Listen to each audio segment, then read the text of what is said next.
Good. I muted your microphones because since there will be a lot of people, hey, there will be a lot of people. So usually there is a lot of noise. I don't like this. And if we hear noise from someone's house, I will have to mute their mics. Okay. Mm-hmm. But I don't like that. It's a bit authoritarian. So I will, but I will have to, and we will have some time at the end of I'm planning to be talking for maybe, hopefully, 1 hour and a half, and not just talking, other things. And then we will have like half an hour at the end for questions and discussion and sharing or whatever. Okay. So there will be the time for unmuting the mics. Okay. So we can hear. It is weird because you know that the ear is the feeling that gives us a sense of atmosphere of the space around. The ear is that kind of sense. So if all of you are muted, it's as if I was speaking in an empty room. It's a little bit, but well, I think that's what we have to do. Can you hear me well? Yes. I'm using these things. Yes. I have plan B here as well, and if I don't think it will happen, because this is not the place I like the most in my house, but there is another place that I prefer, but the Wi-Fi connection is not that good. And someone is saying that you have children, so you will be keep muted and unseen. Okay, perfect, good, thank you. But I'm here because the Wi-Fi connection is better. In case the Wi-Fi connection doesn't work well and I disappear, don't leave. Okay, don't leave, because I will look for another possibility of joining, and I will rejoin. Okay, that happened last week in one of the seminars in Spanish. I had to change the house, so there were like 4 minutes, but people were patient. They began to talk, and so it was good. We should be almost 90 people, and I will begin talking. I'm overwhelmed. I have to say that I've been overwhelmed for 2 weeks, and well, maybe overwhelmed, and I can cope with it, but it has been impressive because I didn't expect this response. I mean, I know what's the situation we are in, and I know that this is an important topic now, but I didn't think that everyone is locked at home. And I mean, I didn't expect this response. And in Spanish, we like 450 people registered for the. I had to make 4 conferences or 4 webinars. So that was quite a surprise. And my life has been around this for 10 days. It's a bit crazy, but good. It's very good. I prefer to activate the waiting room because there has been some talking, some news about Zoom not being secure. And well, there are different news there. They're updating their software.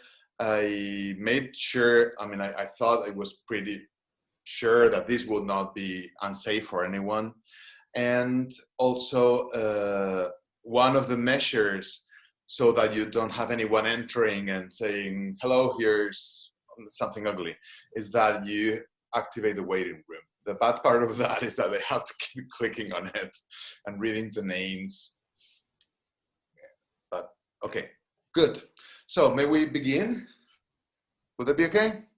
Good. Let me show off first a little bit and show you that I know how to prepare slides and show slides. I hate slides, I have to say.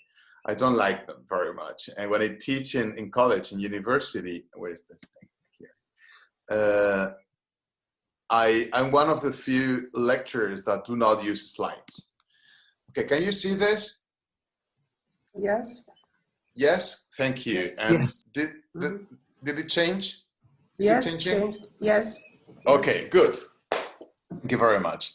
So now I will be showing the slides just for the introduction, and then I will remove the slides and just keep talking.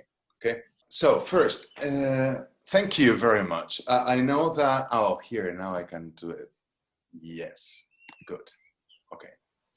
So thank you very much for joining. I wanted to explain a little bit how this came up. It's difficult today and these days. It's difficult not to begin making a mention to the pandemic we're going through. And now I'm the speaker. I'm talking to people who cannot talk about that now because I'm in this kind of role, and it's difficult to. What I would really like to do is to engage in a conversation with all of you about what this is about. This is not the right time for that now, but it's one of the motivations why I thought about offering this seminar a couple of weeks ago, because we had been in Spain in lockdown at home for 2 weeks, and one of the sources of support that I found was one of the main sources of support was meetings with my seminars. There are some seminars that I offer online and also meetings with professionals. And I found that with other Gestalt therapists. And I found that that was a very important source of support for me and for reconnecting, because we're going through a very weird time, because it's in between two different scenarios. And today I was talking with some clients who were telling me, and I feel that people here in Spain, we're beginning to feel that we are in the newest scenario. Okay, we have been at home for 1 month. We don't know what will happen. We're getting used to that. So that transition took place. But in the meanwhile, talking to other Gestalt therapists for me was very important and a source of support. So 1 year ago, kind of like that, I received a proposal by Consuelo Ayo and Marina Ayo, two Mexican therapists and trainers. Can you hear me? Yes? Yes. Okay, thank you.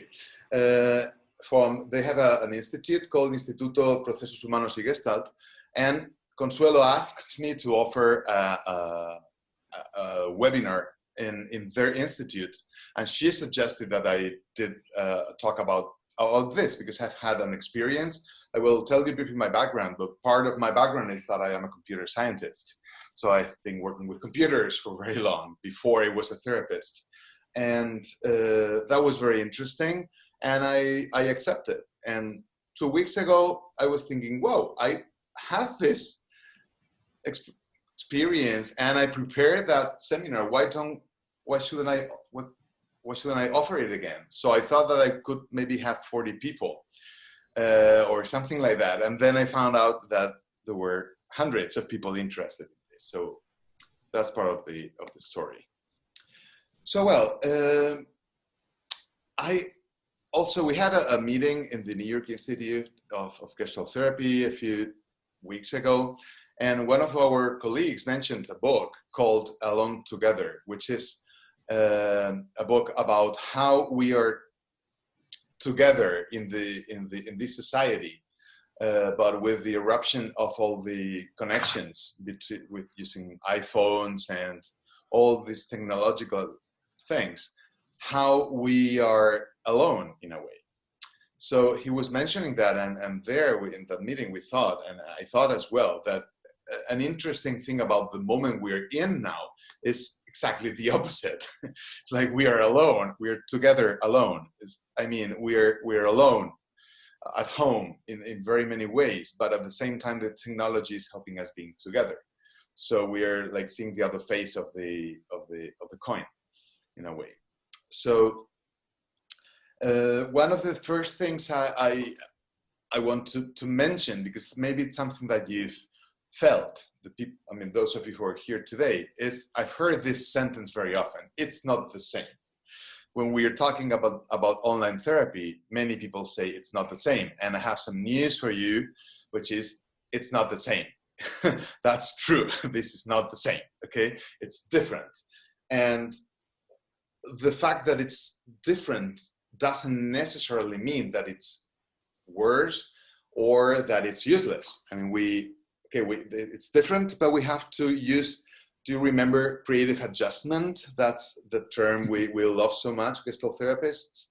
That's an occasion, this is a place where we have to be creative and take the most out of this medium, of this new way of connecting. Okay, as I will explain later, I think it's not just a matter of a particular situation we are going through now, where we are more forced to use this because we cannot, in Spain at least, we cannot meet in our office. But this is something that will be more and more present. I don't have any question about that. I mean, I'm absolutely sure that this will probably mean, the situation we're going through now will mean a huge advancement of this kind of connection with people. Okay, so is this clear so far? And if you can, okay, Consuelo, thank you. I can see you, Consuelo, so please do that.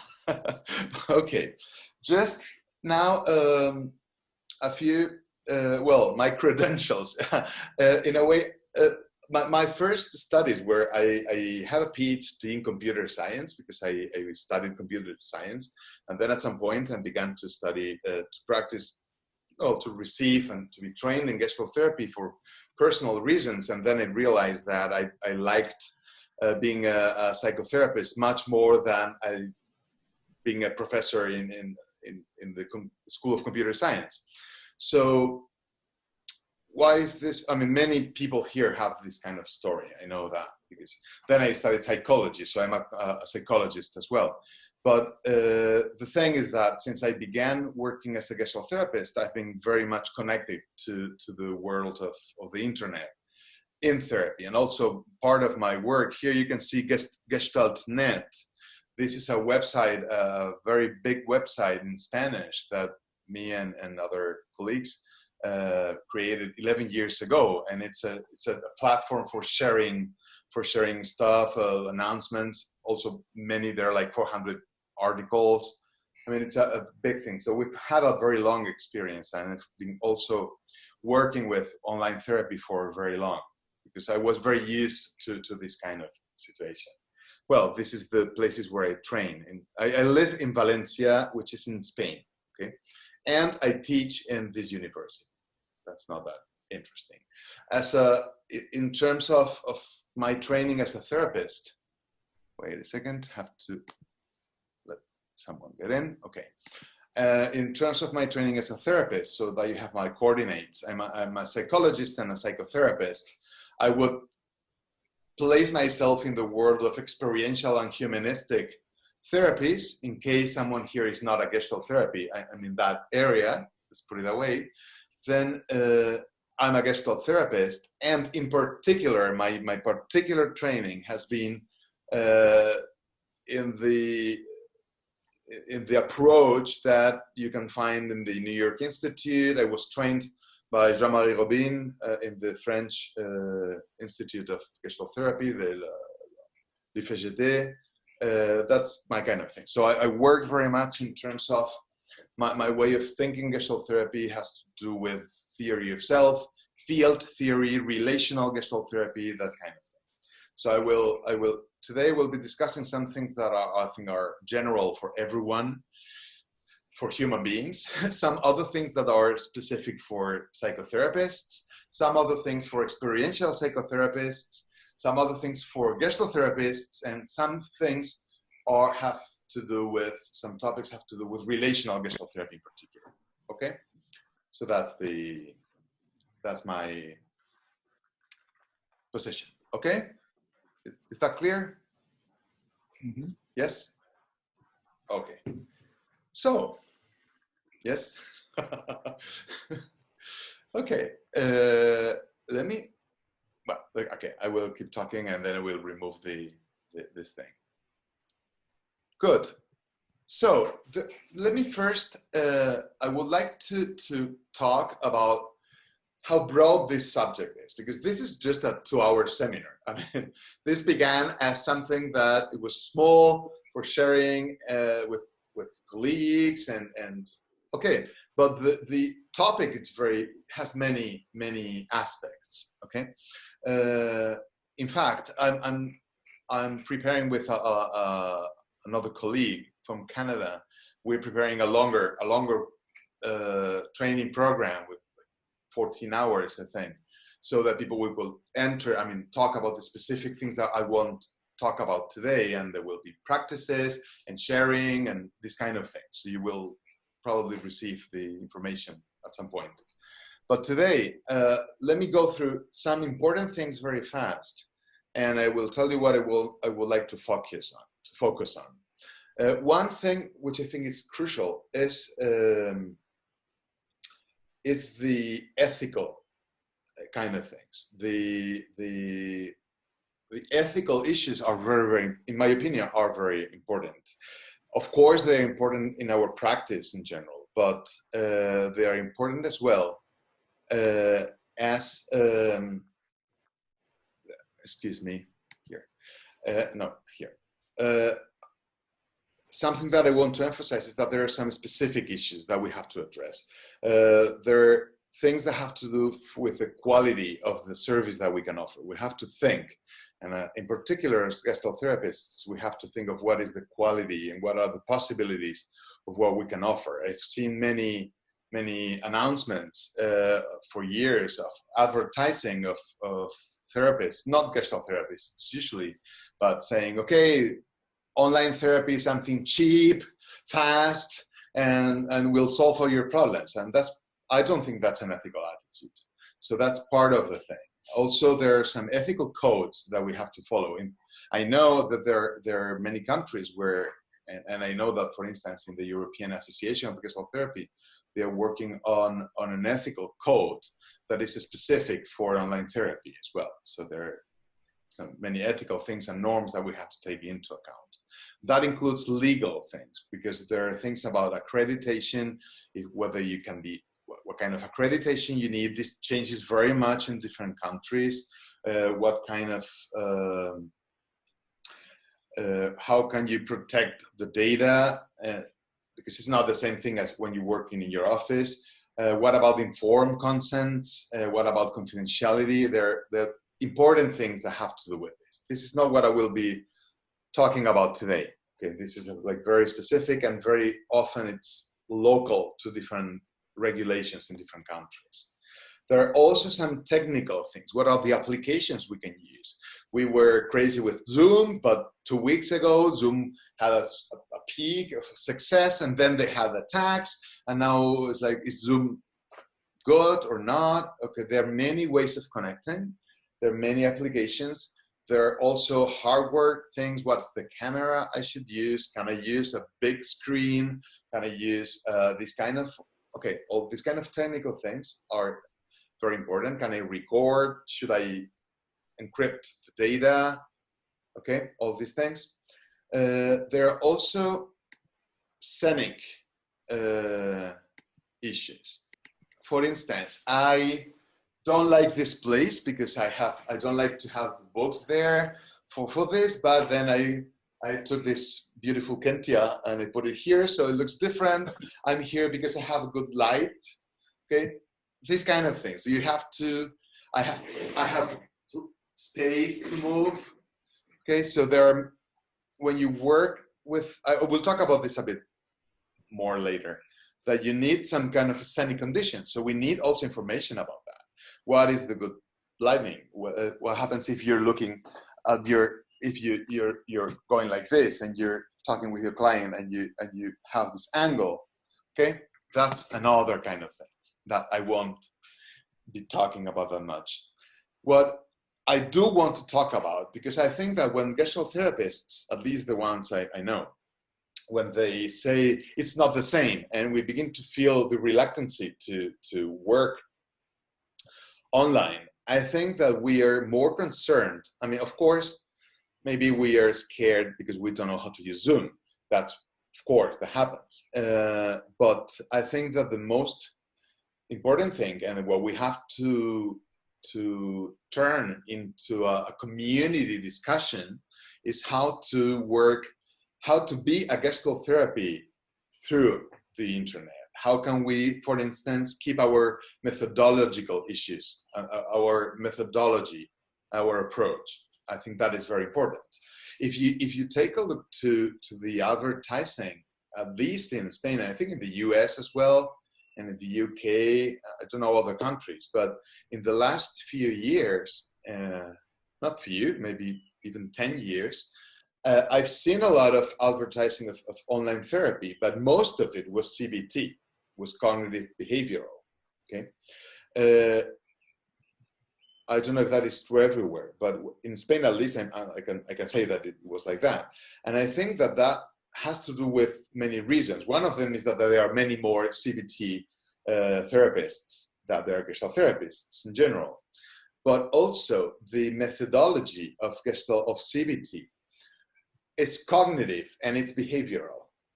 That's CBT. So it's very easy it's not that difficult to, if you have a cognitive approach where you have your tests and then you give homework to your clients so that they make lists of negative thoughts or irrational thoughts. These kind of techniques that they use in CBT, they're not very difficult to transfer to an online setting, because the position of a CBT therapist is I'm the expert and I'm observing you and I'm giving you a treatment, which somehow the treatment doesn't have to do with our relationship. So that's not that difficult to translate into an online relationship, because the relationship is not that important for them. Also, I don't know who is doing that, but I've been told that at least some psychoanalysts, what they are doing is that they are doing online therapy and they switch off their cameras, so the client keeps talking as if it was on the couch. So that I've heard that, I know that at least some of them are doing that. So it's their way of translating that technique, psychoanalytic technique, where the therapist is not present, to that kind of scenario, to this kind of scenario. Okay, so we have a problem, because we have to think about how Gestalt therapists, we have a method that has to do with the body, it has to do with very strongly with sensing, it has to do with the relationship that we create with our therapists. So we really need to think about this. So I hope you don't have the expectation that this webinar will solve every question because I'm the super guru. I'm not. But what I want to give some ideas and share some thoughts, and also in particular I want to encourage you and the Gestalt community to think about this, because we need to be there, because this won't decrease. It will go more and more, and I do think that we need to find our way of making Gestalt therapy available through the internet. We cannot be out of that race, okay? In a way, it's like research. For instance, we need, that's my opinion, but we need to find ways of producing research about Gestalt therapy that is coherent with our principles, with our values. That's important. Okay. So far, so good? Okay, so in terms of methodology, there are also other things that are even broader, which are psychotherapeutic kind of concepts. And the methodology is what I want to talk about today, okay? So let me show you a few words that are important to us, okay? For instance, the here and now. Something I want to talk about is, what does it mean here? We are here now, are we? Yeah, but what is here? What is my here? What is your here? It's different. So what does support and containment mean when we're in a Gestalt, in an online therapy? How can we provide those? Okay. What is how can we think of the concept of presence? Okay. it's not the same thing. It's the presence is something that it's a slippery concept, but we all feel that it's something very important.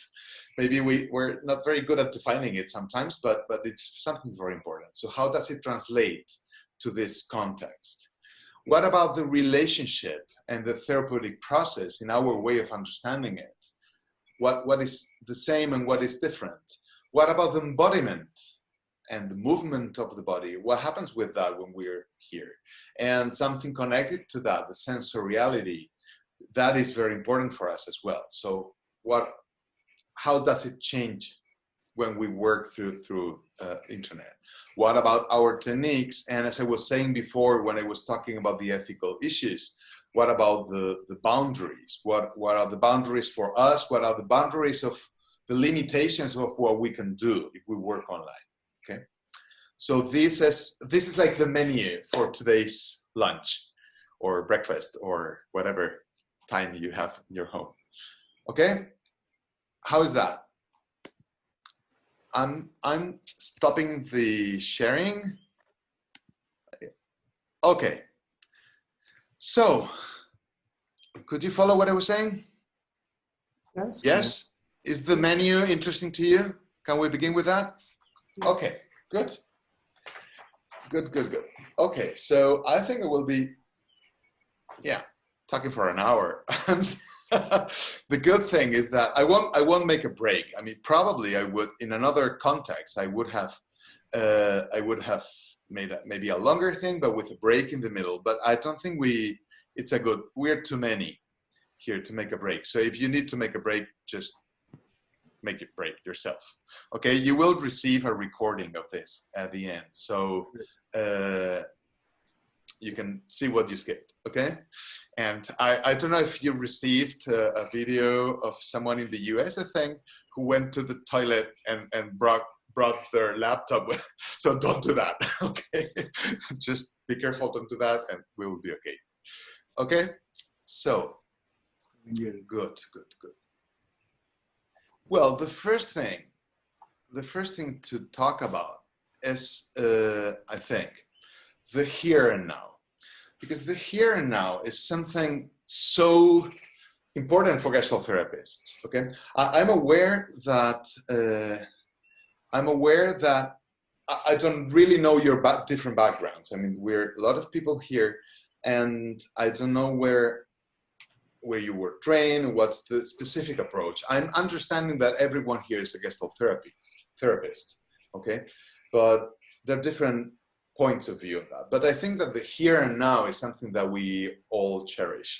That's something that it's important to us. And the here and now is not just a new age concept that means that that you have to live the present and have fun and do not worry about the future, because that's not the here and now. That's not what we talk about when we are talking about the here and now. It's something different.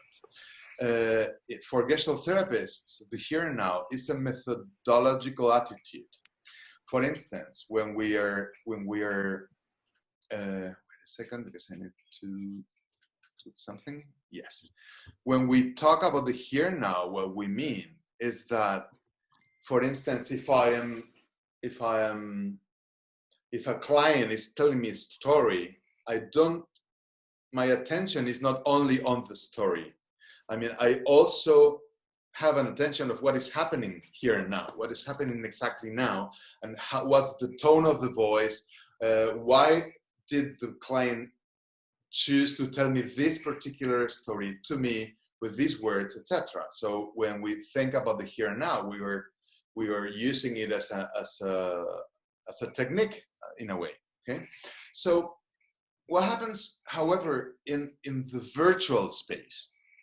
What happens in the virtual space and the virtual time? The here and now talks about the space and the time. So I think this opens a broader issue, which is how are we understanding what's the virtual experience? What's the experience for everyone of being in this kind of virtual world? Okay, what does here mean, and what does now mean in this context? Some of you have studied, have read the the book PAG, and the famous PAG, the Gestalt therapy book. Some of you haven't, but those of you who've read the book and studied the book, it defines Gestalt therapy as the therapy that studies the structure of experience. So we Gestalt therapists, we're interested in the structure of the experience, in the experience of what the person is living, of what is happening in the moment. That's what we're interested in. And if you think of our work as a work of research into the experience of the structure of the client's experience, then online therapy is not that different. I mean, for me, it's a support to think in these terms, because it helps me think that what I have to work on is on the structure of experience that the person has. And the structure of experience has to do with this type of connection now. I mean, my experience is formatted by this type of connection now. So that's part of it. An example that I think it's interesting for me. It was the first one I can say, is that in 9/11, when the New York I have the word in Spanish, the attacks in New York in 9/11. Sometimes I think that if I talk to my nephews, for instance, who weren't born in 2001, I could tell them I was there in a way, because I wasn't there. I wasn't in New York. Some people here, some people who are in this seminar were there in New York. And of course, that's another experience. But in a way, many Americans and throughout the world, I remember where I was. And many people remember where they were when they were watching that on TV. So it's not that weird that we could say in a way to the young people who didn't live that, we were there. So what kind of space are we talking about? And I think that began there, but I think we can say that I'm in this seminar now, but what does it mean to be in this seminar? Okay, so it's a different type of construction, and we have to in order to think about how to work online, we have to open our mind that in terms that what we are interested in is the experience of time and the experience of space, the phenomenology of time and space. That's what we have to focus on. Okay, and it's important also to take into account that, and I will talk about that later, that we can contribute as therapists and have an active construction of the sense of time and space. Okay, when we work in our office and the client comes here, walks to our office and rings the bell, you open, you enter the room, you sit on the couch, there is a lot of what that is taken for granted. The space is being built, the time is being built. It's something that you can rely on, but if you work online, that's something that you probably need to build in a different way. Okay, that's something that I would like to discuss. Let me give you an example. There are different types of channels for communication through the internet. Some of them are synchronous. For instance, if we speak on the telephone, that's a synchronous channel. That means that I speak and you respond at the same time, and that happens at the same time. Okay, that's one type of experience of time in our interaction. Okay.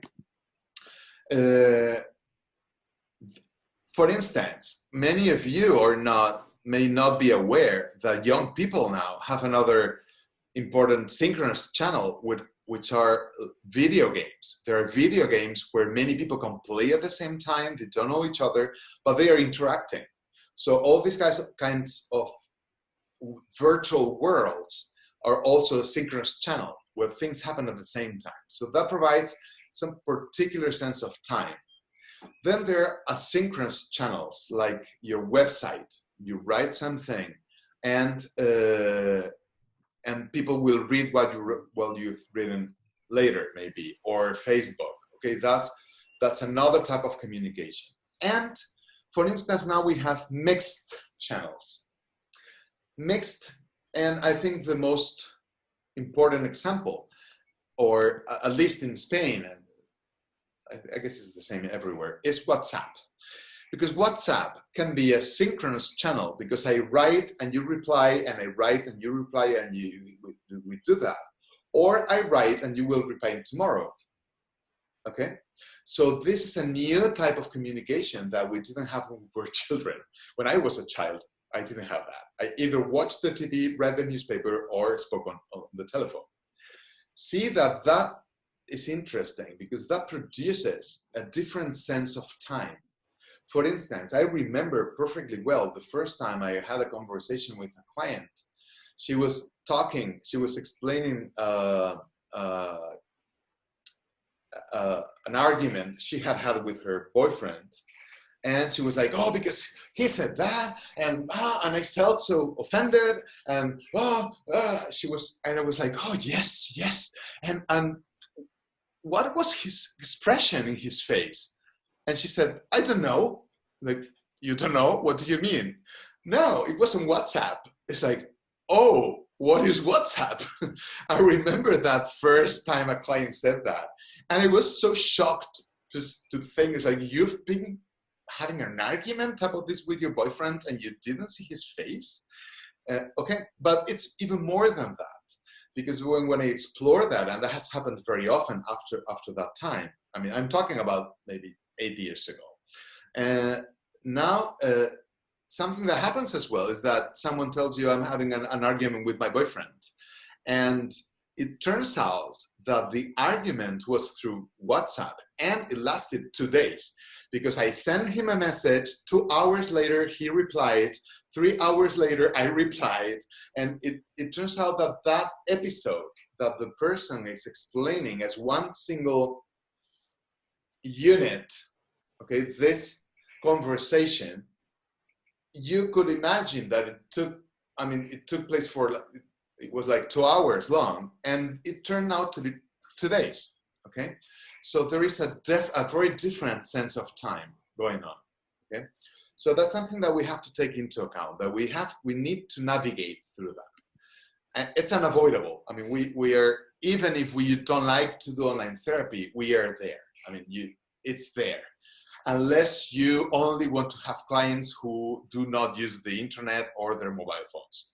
And then you will starve because there aren't any, okay? So that's part of it. I think that I will be focusing more on probably on video conference and this kind of technique, but I think it's important to think that we are now dealing with clients who live in the virtual world 24/7. So they build their relationships here, and they build their relationship with us here as well. Okay, so that's unavoidable. It's not just about having a video conference, okay?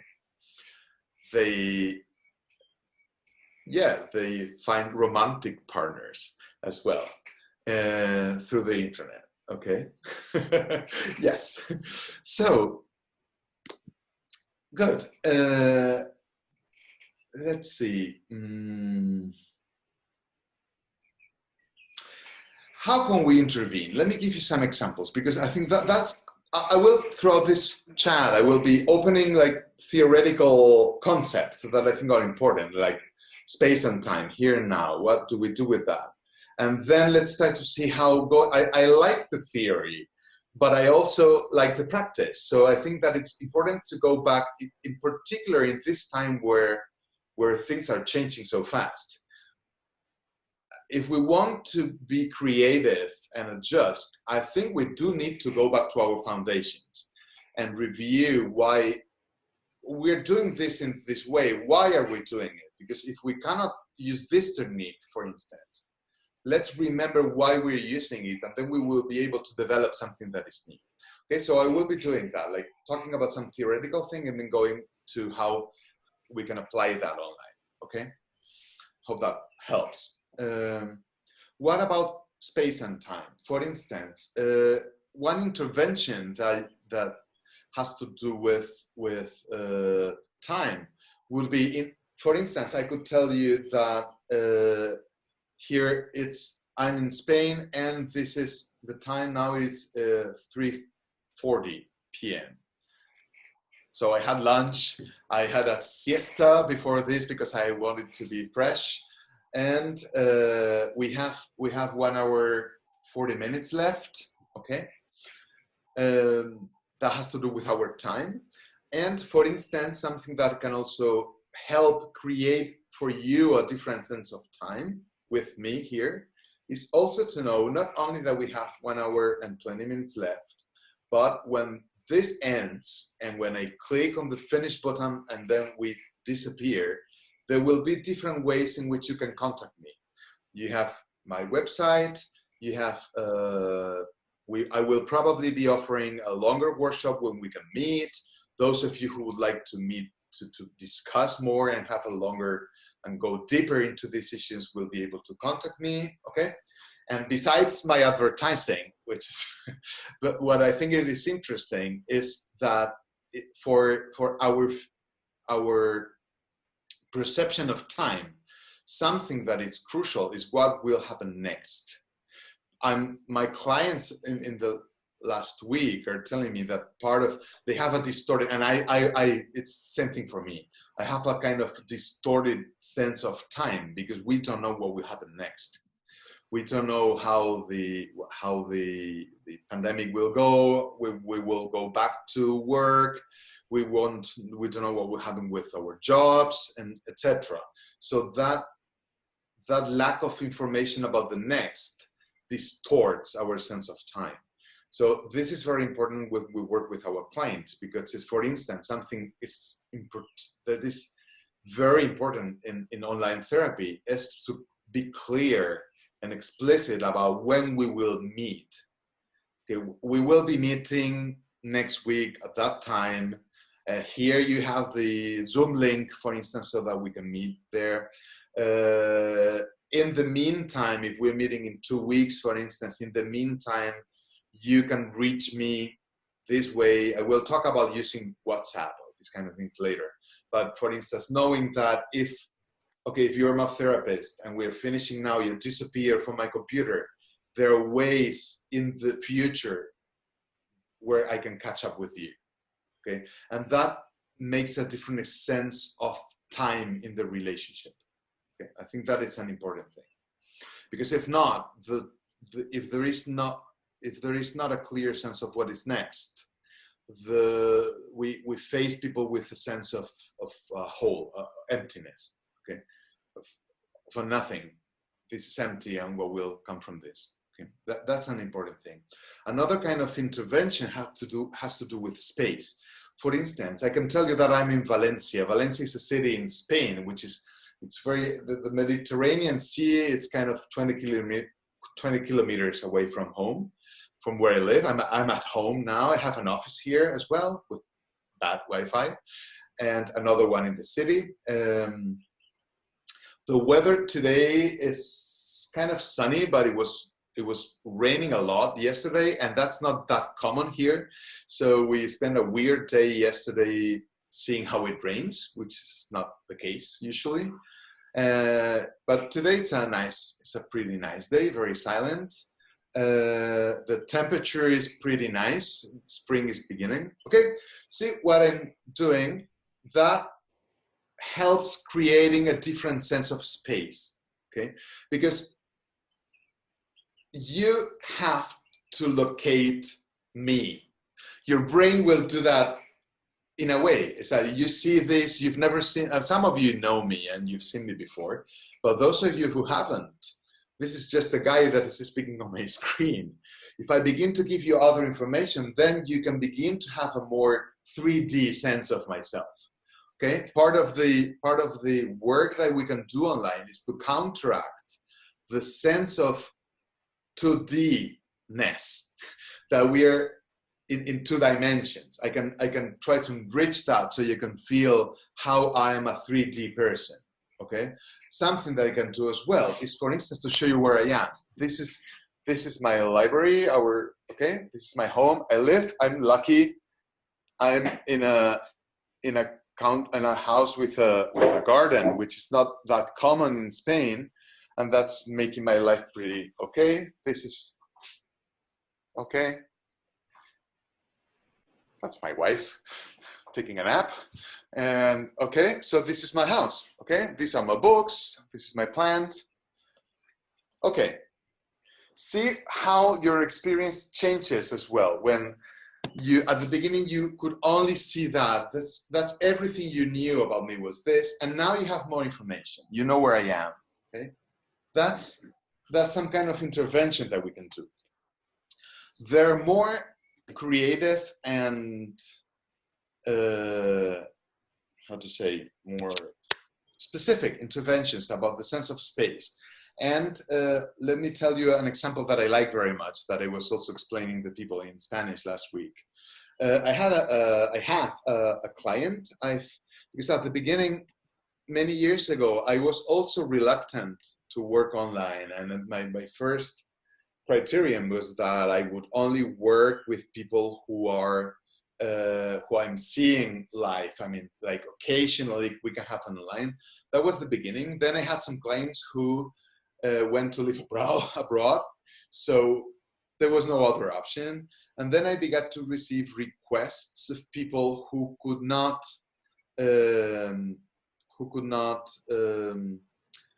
meet me in any case. Okay. Some of them were living abroad and they wanted to work with me for some specific reason, for my training.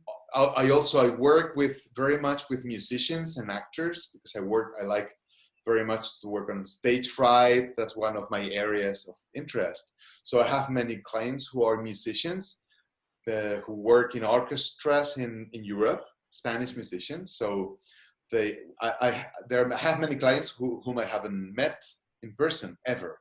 Okay. Okay, this woman, we still have, I mean, I met her in fact 2 days ago.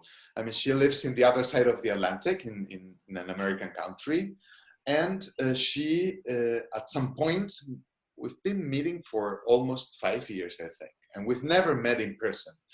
But at this point, it's difficult to believe that we haven't met in person ever, because the relationship is very, not just close, but it's very real. We really feel the relationship as very real. In fact, in this time, in these 5, 6 years, or 4 or 5, I don't remember, she has changed her house, her country, and our relationship has been one of the stable things. I was there in the different countries where she's been living. Okay. I wanted to explain one episode that we had where she was talking about an experience that she had when she was a little girl. At her home, there was, I don't remember exactly, but it was violence, maybe verbal violence, but the adults, it was a hostile environment, difficult to cope with. And she was very young, a little girl. And she was explaining me how she had to hide behind a chair, behind a couch. Okay, she had to go there and hide, okay, because she was scared about that situation. I remember that when she was telling me that, of course, I was touched by her having to cope with the hostility, of course. But something that it was even more touching was to imagine that little girl had to be alone in that context, and the feeling of loneliness that she had when she had to hide. Okay, so I had a feeling at that point that I would like to be a little child myself, a little boy, and I began to imagine how we would be to be together, scared, but 2 little children listening to that. So I don't know exactly how that happened, but I had a scarf and she had a shawl, and I asked her to do this. She had one of these, and what we did was that.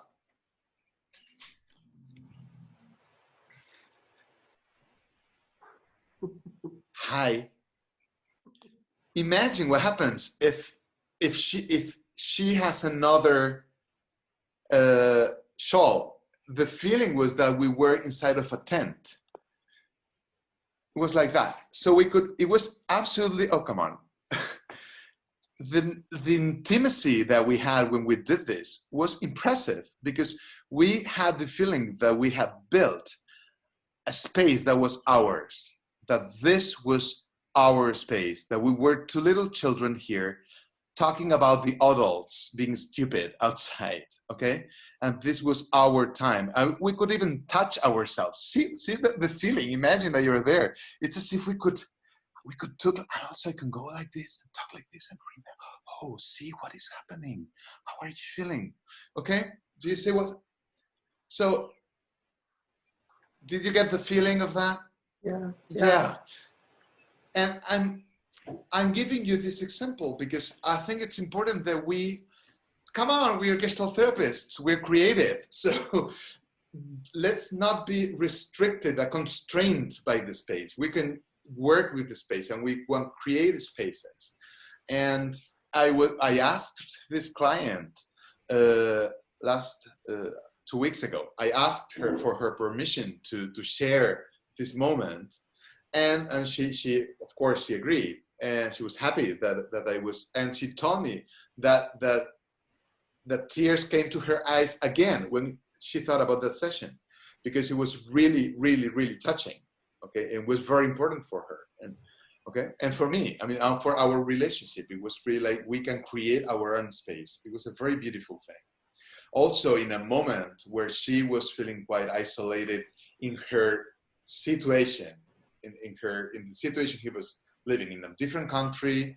So it was like, okay, we can build a sense of our space. That was very big. Okay, was that example clear and useful? Yeah. Okay. And that's what I want to, let me see everyone. I need to go around because I'm only seeing 3 persons. So, okay. Let me just for a minute go and look at your faces, because I feel like an idiot talking to myself. I'm here in big. It's like talking to my mirror, and I'm a narcissist, but not that much. Hey, Jessica, Perry, oh, come on. I have friends here as well. Thank you for joining this. Okay, so, hi, Marlene. Okay, so let's go to the next thing. This was about the here and now. Something that is also very, very important for us, the therapeutic relationship.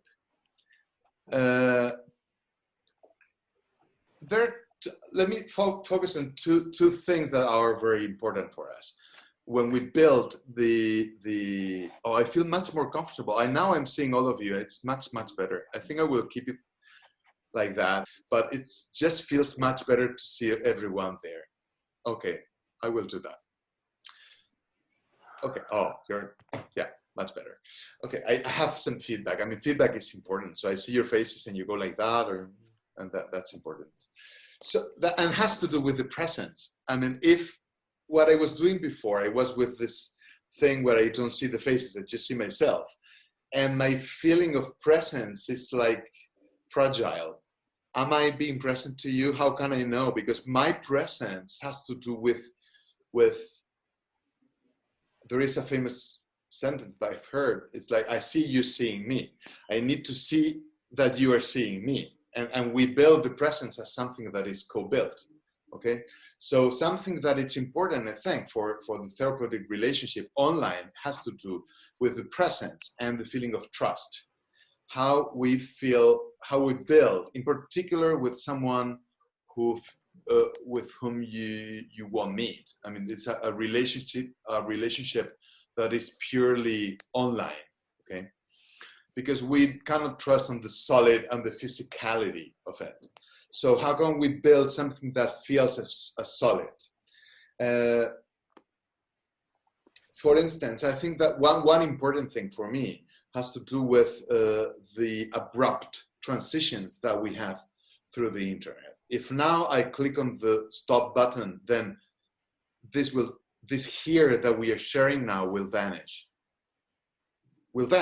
I mean, and maybe, and if you try to log in again and you can't because the system is not letting you log in, then this thing will have disappeared abruptly. Okay, that doesn't happen when someone comes to my office. I don't vanish. And when they leave the room, there is a process for leaving the room. My office is in a first floor in a building, and sometimes when my last client, when I finish my last session, I take some time to just like close everything. And sometimes when I leave, my client is still downstairs because they are taking their time for going, for leaving and entering the street. Okay, sometimes I say, oh, well, hello, oh, no, I was taking my time here. Okay, so there is some transition. Okay, in the internet, that doesn't happen.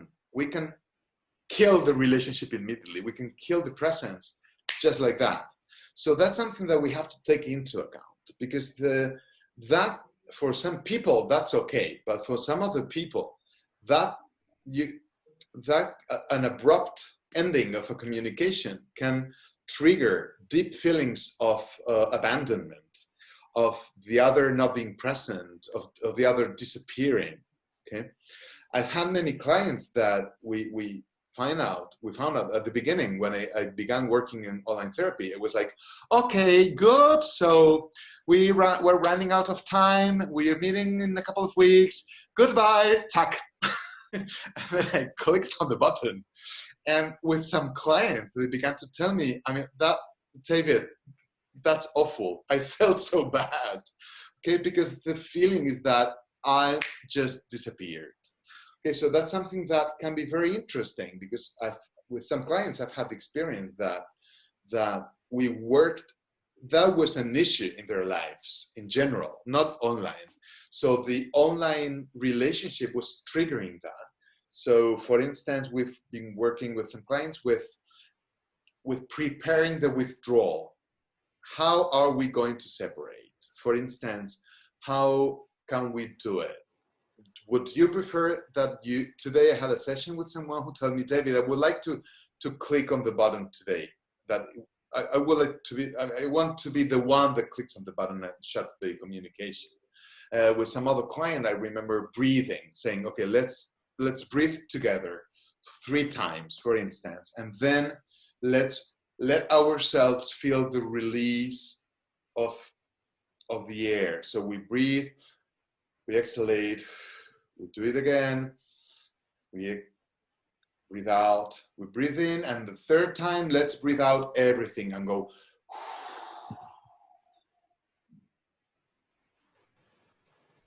With that feeling of releasing, and then you, my client, you say, I'm ready, and then we stop.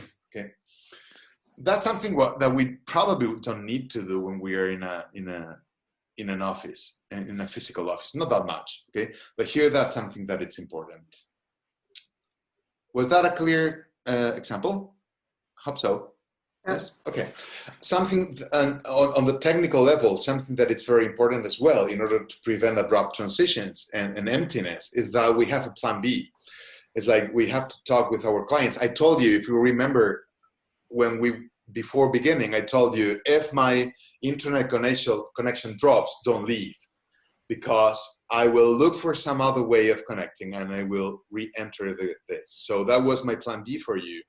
And if it's important that I say that explicitly, that you hear me saying that, okay? Because then you have a reference. Also, it's important to say, okay, if the connection doesn't work, we will write on WhatsApp, or that we will use Skype, or, I mean, different ways so that the person feels that the connection is not lost, okay? That happens very often when we have an unstable connection. Like I didn't, are you there? Are you not? Oh, you're frozen. Okay, so it's important to say, okay, if I'm frozen for too long, then do this. Okay, check your WhatsApp or whatever. Okay?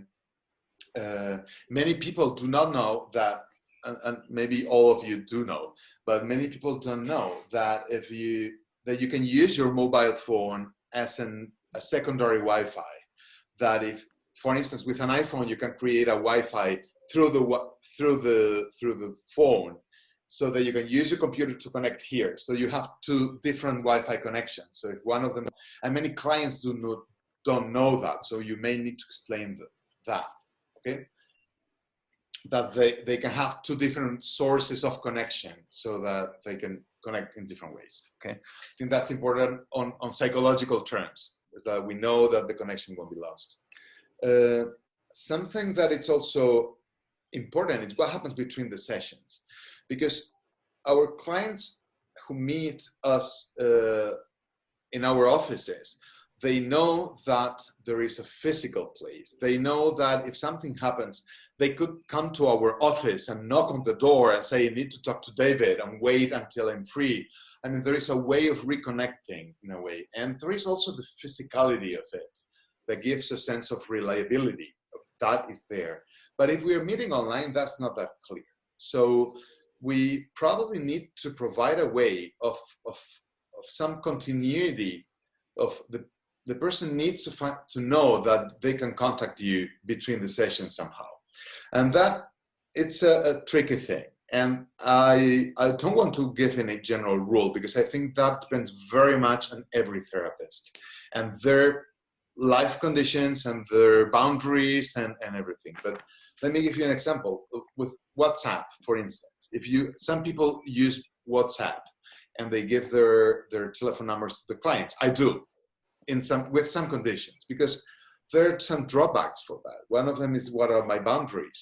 How we have to be very explicit with all these things, because very, very explicit. I remember when my niece was learning how to use WhatsApp a couple of years ago. I have a very young niece, and she got angry when I didn't reply to her WhatsApp messages immediately. And then I had to explain her, and her parents explained her, that that's how it works, that I'm reading it, but I may need half an hour to reply, or I had to tell her, "Dear, I read what you sent me, but I have to have lunch, or I'm working, I will reply in 2 hours."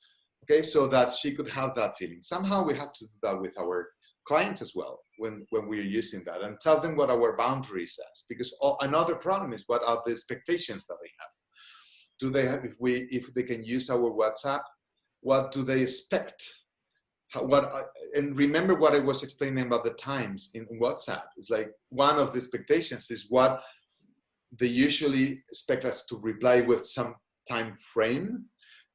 That's what they expect, and with some depth and some kind of enthusiasm about what they are sharing. So we probably need to be clear on that. I usually tell my clients, I won't be able to reply immediately, and sometimes there are some things that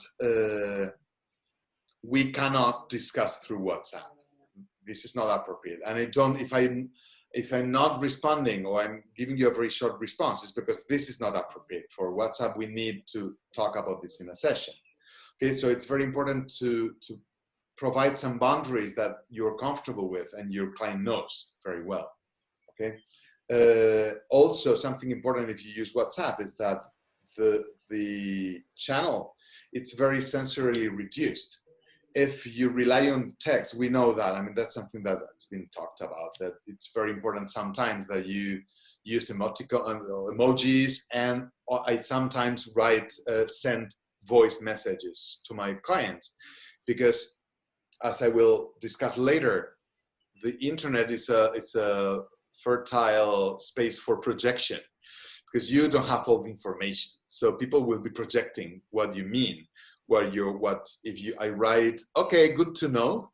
If it's like, "Okay, good to know," means that you don't have any interest in what you're saying, what I am saying. Good to know is that you're super happy. Okay, so if I send a voice message, my voice will convey all that information. Will give a sense of I am here, I listen to what you're saying, and here's my voice, with my emotion, with my body, with my movement to you. Okay. Okay, something that is also important with respect to the therapeutic relationship, and I won't extend on this because it's a very long topic, a large topic, I mean. It's that we have to take into account that our identity as therapists is no longer what it used to be. Now we have a virtual identity. Our clients Google us. I know you know that, but I think it's important to say it out loud. Most of our clients Google us and they find information about us. I remember the first time, it was impressive for me. The first client I had that told me, I asked, why did you choose me as a therapist? Because I found in the internet your political orientation, and then I thought that you would be gay friendly. I'm gay. I had very bad experiences with other therapists, so that's why I'm with you. So I don't know, because I'm not very active in throwing political kind of things, not that much. I mean, I'm of course I'm politically biased and active, but not in the internet that I thought. But he somehow found that it was the type of political orientation that is gay friendly. Okay, so that's something important, and it's a broad topic because there are some things that we can control. We can control our websites, our Facebook, kind of, but you need to know all the security things in Facebook. It's tricky, and there are some things that you cannot control. For instance, in Spain, there is the official journal where the government publishes everything, and that's on the internet. So if I had, for instance, I applied for a job in the government, then my name will be there. If I think that even if you have a traffic penalty, or they can find that, and there is no way you can control that. Okay, so that's a big thing, and that's something to take into account. For years, I really asked my clients, how did you know about me? Okay, because and ask them what is your reference, and did you Google? I don't usually ask, did you Google me, because that can trigger embarrassment, because it's like, oh yeah, I Googled you. So I don't ask that, but that's something important that we have to take into account. Okay, how is this going? Are you following me? Wonderful. Yes, is this interesting? Yes. Good to know.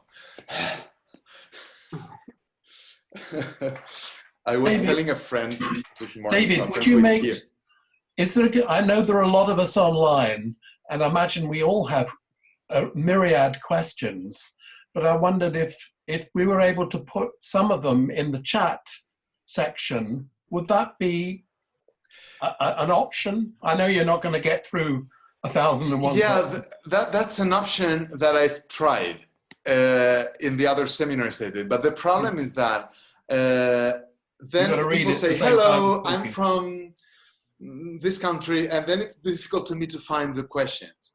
So you can do that, so I can take a look, but then I will give some time for questions, and then I think I prefer that you just speak out loud. Is that okay, John? Okay, thank you. Yeah, you can write it so other people know, and maybe there is you can have some backstage conversation about that if you want. But I found that it can be confusing for me. Okay. In fact, I see lights, 22 messages. Okay, people from Belgium. Hello, Belgium. Okay, well, let's go to another topic. Embodiment of the body. Okay, that's a very important thing. And the Gestalt therapists, we can work in different ways and with different orientations and theoretical backgrounds, but everyone, all of us think that the body is important. And when we talk about the body, we talk about breathing, movement, and what is happening in the body. That is very important. So what happens when we work online?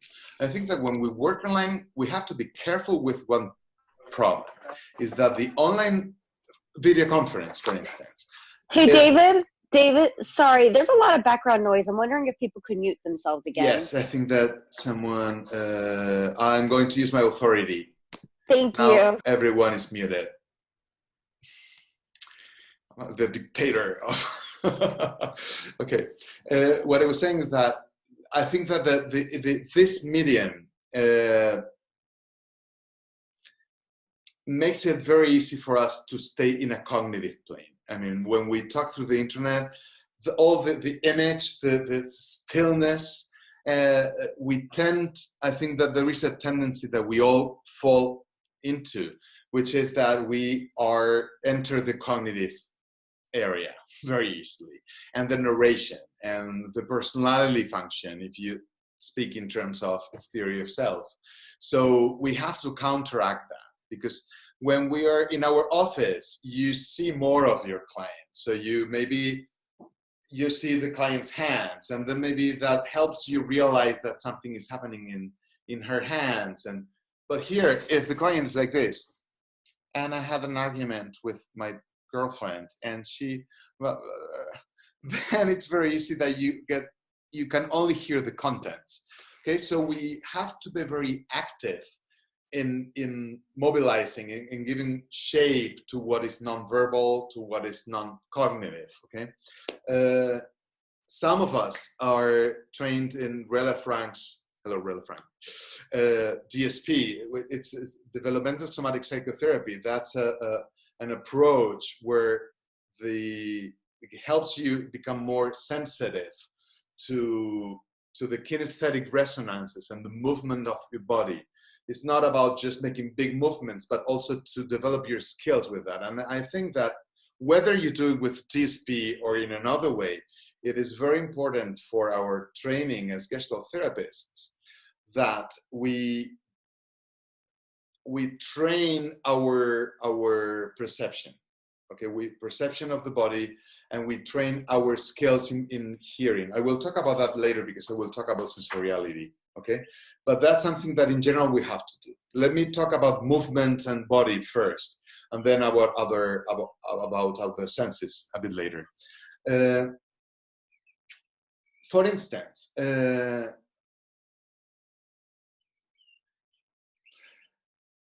see how you are now.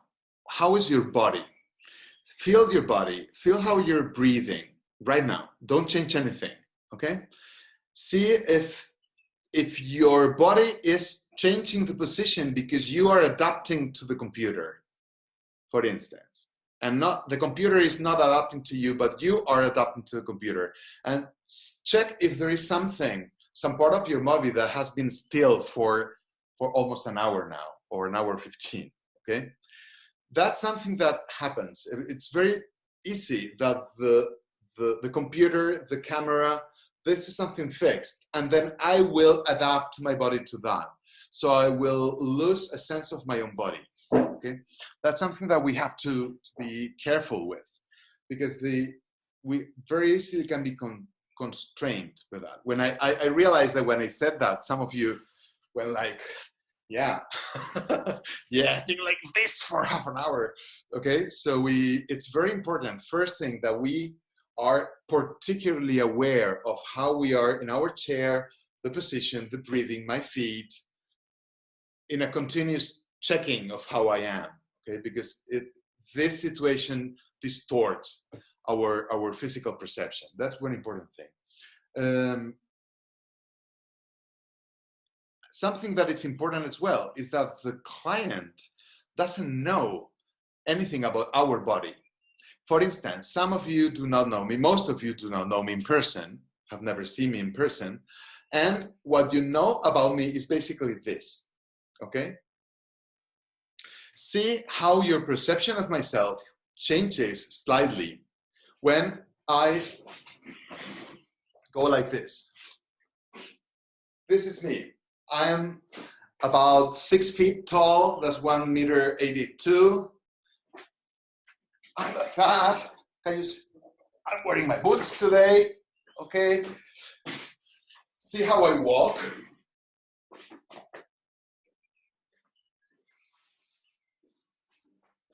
Okay. Can you see that? See how I move? I can dance. What I mean, I'm just making a little fun of it, but see how we go back to the same image. Feel how it changed. Something changes. Now I'm a bit more of a 3D person. And we have to take into account and this is something very important, is that we tend to concentrate on, well, I have to perceive my client, and I don't see well, and we are very concerned, and our emphasis is on how I am perceiving my client. But we don't have to forget that our clients perceive us. When we're working in therapy, it's not just me looking at my therapist, at my client. My client is looking at me. They are our audience, in a way. Okay, we are audience to each other. So something important is that I give feedback to my client about me, what is happening with me. The person has to see also my hands and see how I'm feeling. So it's very important that I probably exaggerate or be more explicit or give feedback of how I'm feeling in different ways. If not, if I'm only concentrating on my perception of the client, then the client will have a very empty, a very 2D experience of myself. Okay, that's very important as well. In a way, I think that what we perceive is more like the intentionality of movements. Okay, so it's important that for instance, a colleague was telling me last month that when he's working online, he tends to think that he has to look at the camera because he thinks that he has to look at his client's eyes, and he began talking to the camera, but that's absurd because then you don't see the person.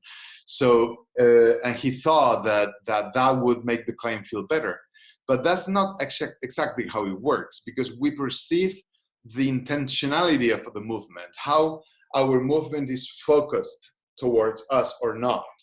And I can talk, now I'm talking, I'm looking at different persons here, and you all still keep the feeling that I'm talking to you.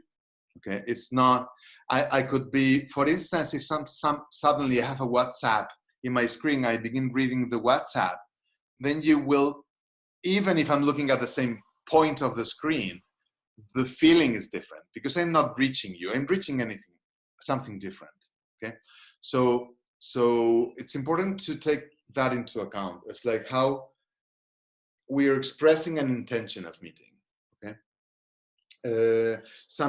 just to give you an example of some piece of work that I do with movement, that is just an example, but I found that it's perfectly doable through online, is that when I work with musicians and actors, in particular with musicians, something that I do sometimes as a kind of experience that I propose is that with people who have stage fright, my approach of stage fright is a relational approach, and I'm interested of how the person perceives the relationship with the audience and who is around. So it's not about working on anxiety only, but also how are you perceiving yourself with others. Okay, so I ask them the experience of leaving my office and then entering the office as if it was the stage, and say hello as if they were on stage, and then begin playing an instrument. Okay, so I've seen that something that what I work with there is I'm the audience, and what's my body resonance to that? Say, how do I feel invited to participate when it will happen? Do I feel judged? Do I feel that I'm part of the show that will take place? I work with that kind of approach, and see that that's something that you can do here perfectly well. Like I'm one of my clients.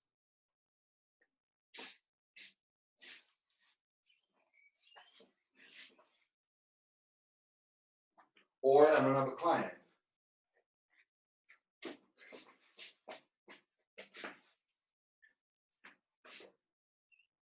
Okay, I'm exaggerating a little bit here now, but that kind of work is something that we can work on. I've had very good sessions with people who were in Germany with this kind of work, because you can perceive the intentionality of movement and how they are relating to you, and they perceive that you are the audience through the computer.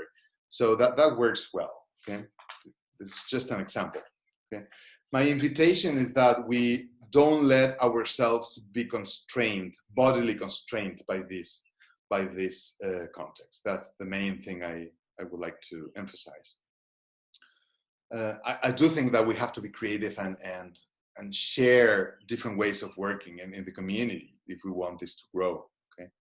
So another thing. What time is it? Oh wow. Okay. Something important as well is sensoriality. As I was saying, the senses are constrained. Okay. Another way of thinking of Gestalt therapy, and there are papers written about that. For instance, Dan Bloom has a paper about the aesthetic diagnosis. It's like we Gestalt therapists, we diagnose through our senses. Aesthetic not in the sense of beauty, but in the sense of perceivable through our senses. So what happens when our senses are modified as they are here? Okay, that's an important thing that we have to think about. I think that as a clue, and I will give some ways of specific ways, but one thing is that we have to make things more explicit. Okay, if I'm doing something with my hands, you are not seeing it now. Okay, so it's important that we take into account what the other person is perceiving. And the other way around, we have to help our client be aggressive and ask for us, and we have to ask for, I need to see you. Okay, that's part of what we need to do.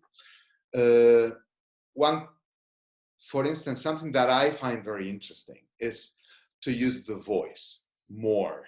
For instance, let's do a little experience. You keep doing what you're doing, and I will keep talking, but focus on my voice. Instead of, you can close your eyes, or I think it's even better if you don't close your eyes, you just retune your brain so that you let my voice enter your body and feel how is it being me? How is it being someone with this voice? You can connect to how you perceive that I'm feeling right now. What's my level of anxiety, of enthusiasm, of energy right now? You can also perceive how I'm breathing. For instance, you probably can hear in my voice how I'm sitting on my, it's very subtle, but see, for instance, now I'm sitting in one particular way. See how my voice changes if I'm sitting like this. Just listen to how my voice is different, or how my voice is different if I go like this, because I can feel my throat coming down, and that will change my throat. And we train that we can have a lot of information, which is physical, because the sound comes, okay? You can even imagine, if you listen to my voice right now, how are my emotions? And something very important when you practice also in Gestalt therapy, in relational Gestalt therapy, you can imagine what is the type of relationship I'm proposing.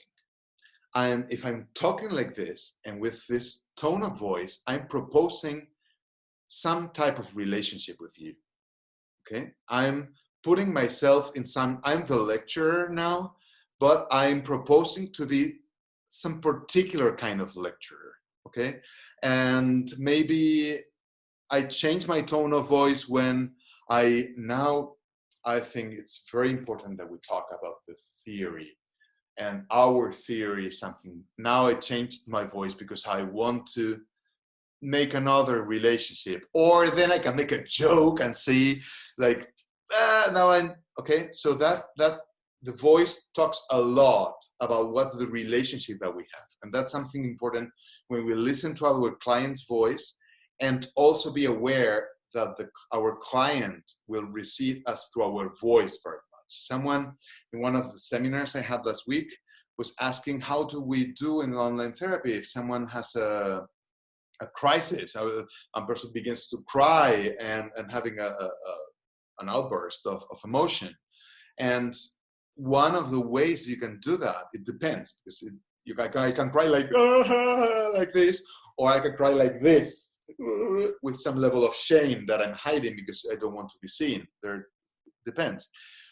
I can close my eyes, but I cannot close my ears. Okay, so something that I can offer as a support is my voice. So it's important that I keep offering my voice as a way of connection, because something that the client will be receiving. So being trained and being subtle to how I'm using my voice is something that can be very, very interesting. Okay. Also, I won't get into that, but also when we use WhatsApp, for instance, it's important to be subtle on the linguistic variations of ways of expressing things.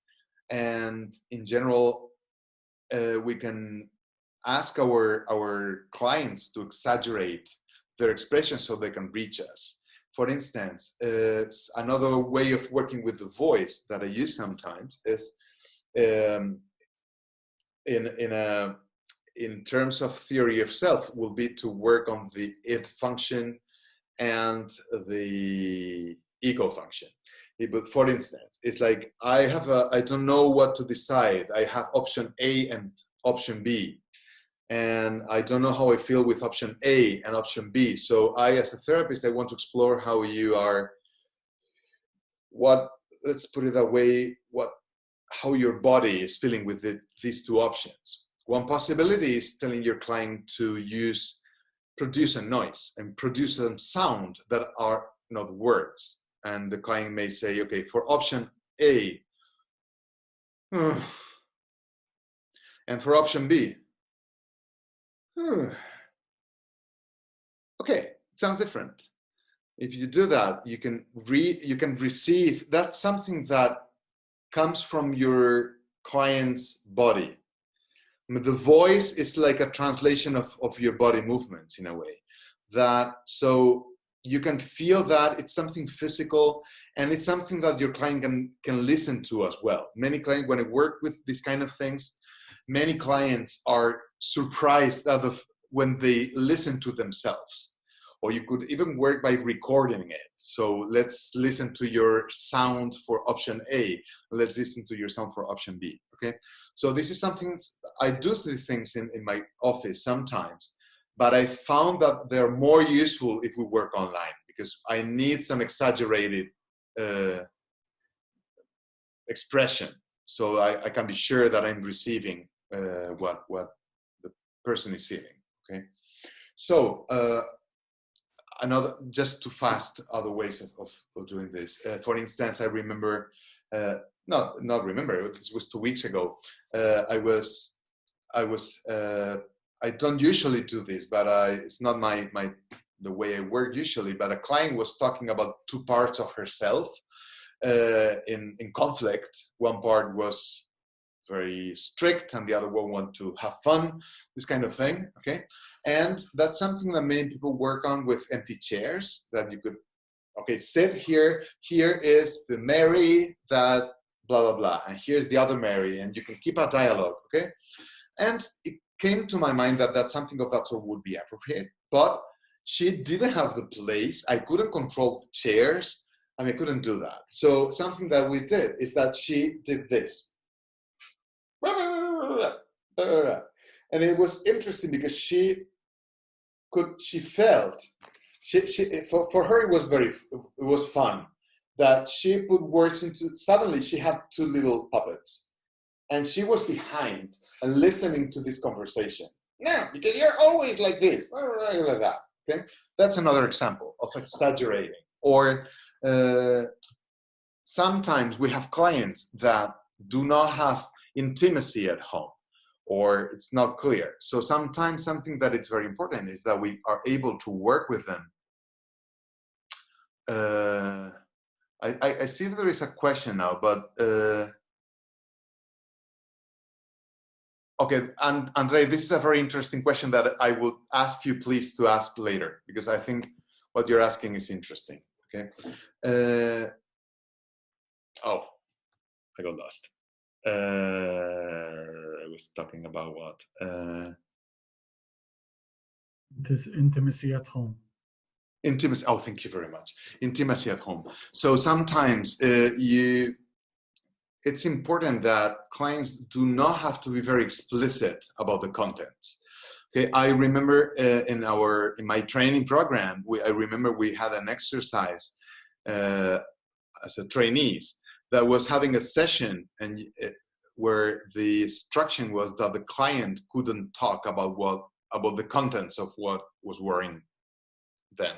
Okay, so sometimes you have to work like that, and you need your client not to be very explicit because he or she is afraid that may be listened to. So one way can be, for instance, okay, you're worried about something, you don't have to tell me, but how would you express that with your hands? Okay, and then say, okay, I did that with a client some days ago, and she was like, okay, I feel like this.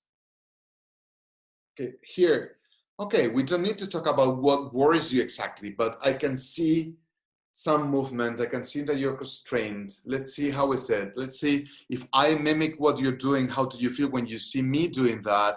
You can work with that, okay? And it's a way in which you can use movement for that kind of work and exaggerate the thing, okay?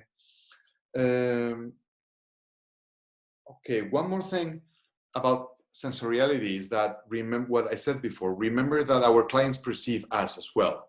And that this medium is very good for projection, because we project. What is projection? Projection is the modality that we use of contacting when we don't have enough information. When we don't know what is going on, then we need to project, because we cannot stand living with uncertainty that much, or not knowing what is happening.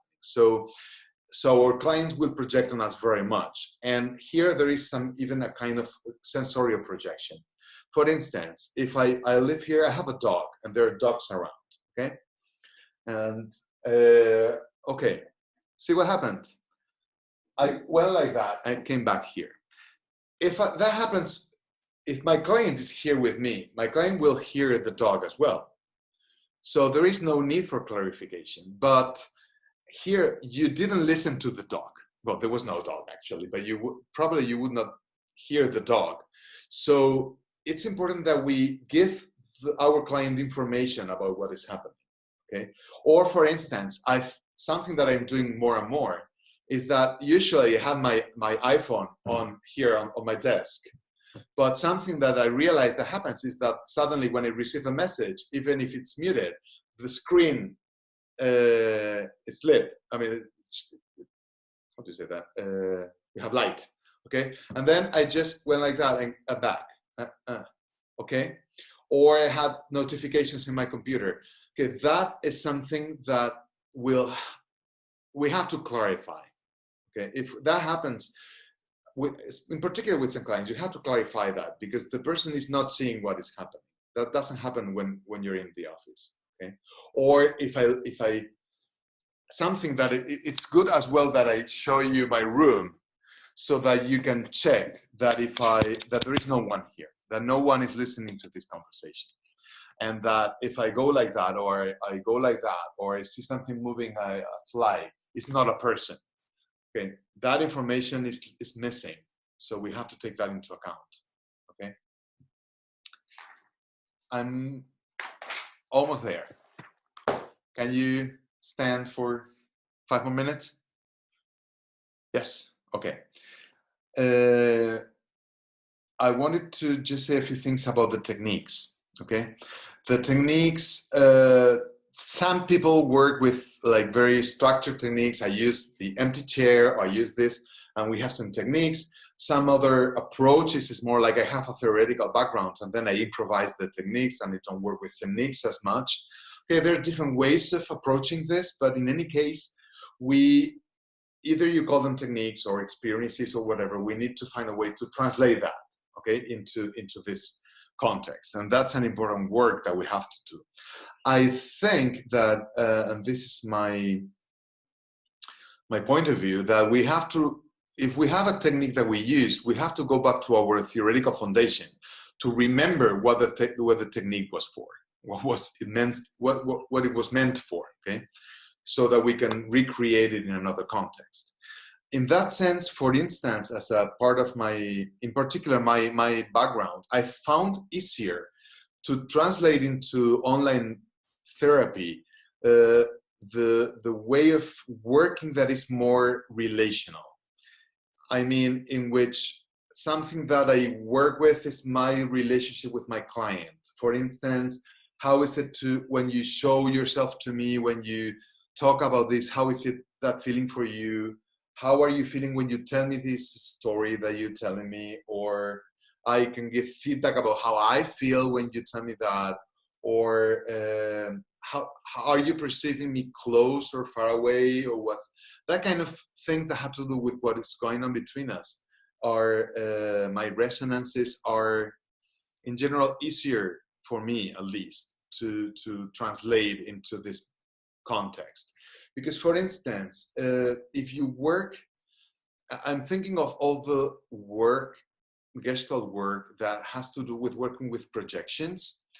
In Fritz Perls' way, in which Fritz Perls had a way of working that he developed, and that had to do with his experience with theater, in which, and we've learned that we can work in a way that we turn into stage directors. It's a moment when I turn into a stage director and I work with an empty chair, for instance, and I tell my client, okay, take these chairs, we have a conflict with your father, then sit here, this is your father, you talk to your father in this chair, and okay, while you do that, you as a therapist turn into a theater director. You change your space, okay? Suddenly, I'm someone here who is organizing this theatrical performance in a way, dialogue. Or for instance, if you work with dreams, in this way, and you understand dreams as a projection of separate parts of the person's psyche. Okay, I dreamt of a car going through a tunnel, and I saw a cat. Okay, then we could work okay, now you talk about the cat. Now, not about the cat. You are the cat and you express. And then you are the tunnel and you express, and then the car took to the tunnel. I mean, we do this kind of work, but that places us in a position that can be a bit difficult, because we do that in person, because we control the space. We have the chairs. We say, okay, now you sit here. That can be a bit tricky if you work online, because your client may not have chairs. I mean, okay, there is another way. I found that it's, for me at least, it's in general easier to work in a relational way, so that I work more with retroflections than with projections. And what I mean, let me give you a couple of examples. I can tell my client, instead of working with the empty chair and saying, sit, this is your father, talk to your father who is in that chair, I can tell my client, talk to me as if I was your father. It's like the full chair. I'm in the chair. So you talk to me, and then we work with my own resonance with your words, in the way you're talking to me, in the word you're addressing to me, and we work in that direction. It's not that I leave the room to direct a piece of theater. Or another way, some of you may be familiar with working with dreams as a retroflection. It's another way of thinking of dreams. It's not incompatible, and you can use both. But Perls' way of working with dreams had to do with projection of elements. But you can also work, and this Isidore Fromm developed this, you can work with a dream as taking into account that this client is telling me this dream to me here and now. Okay, so the dream is his or her way of telling me something that the person cannot tell me otherwise.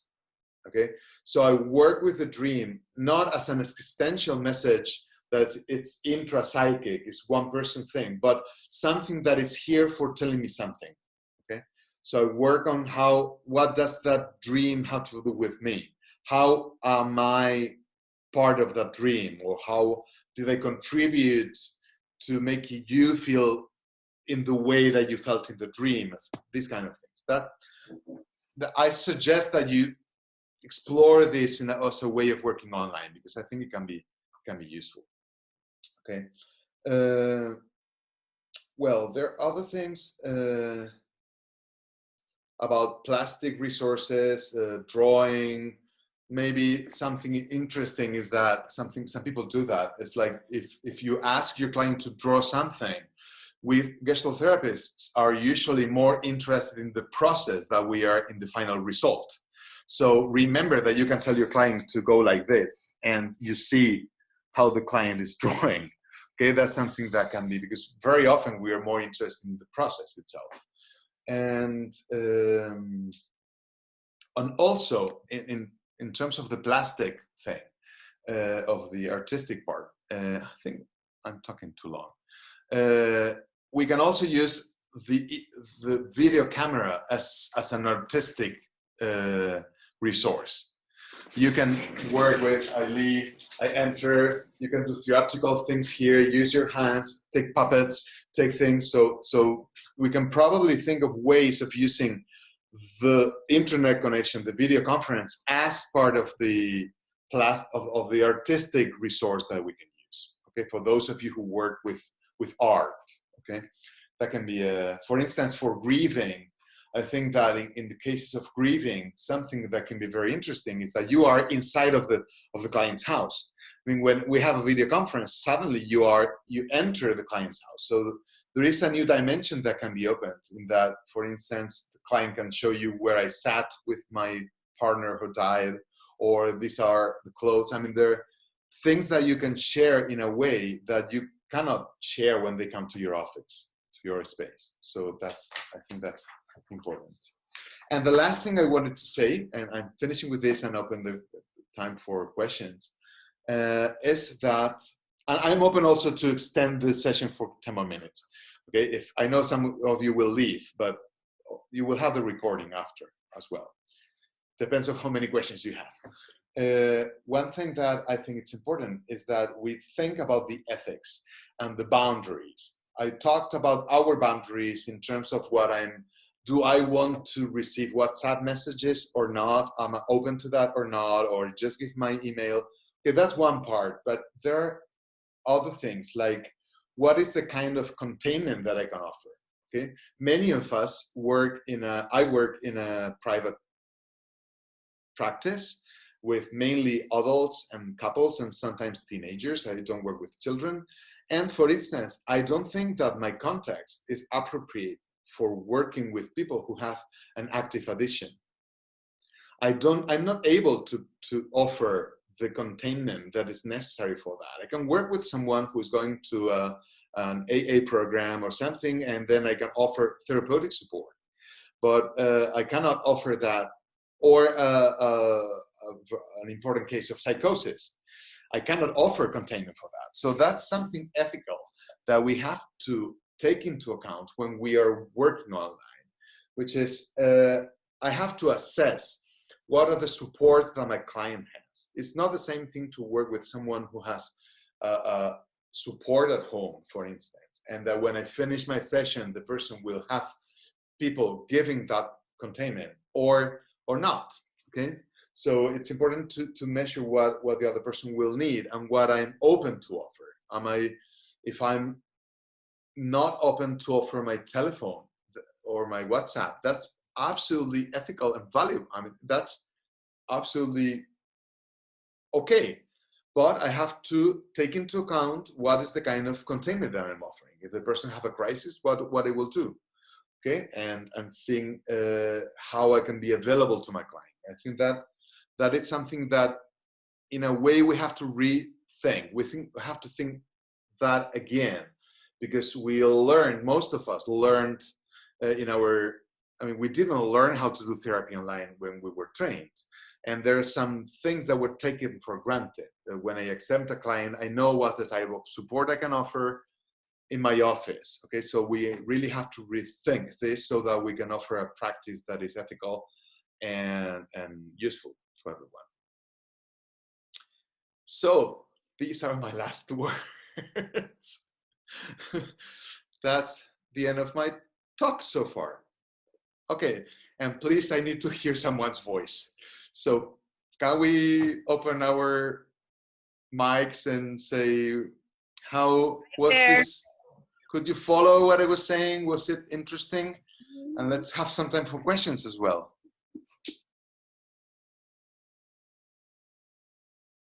I wanted to say I thought you made many interesting, valid points, David. They were very well presented. I wanted to build on, I had any number of questions. Some of them had to do with supporting, speaking. Well, there are many.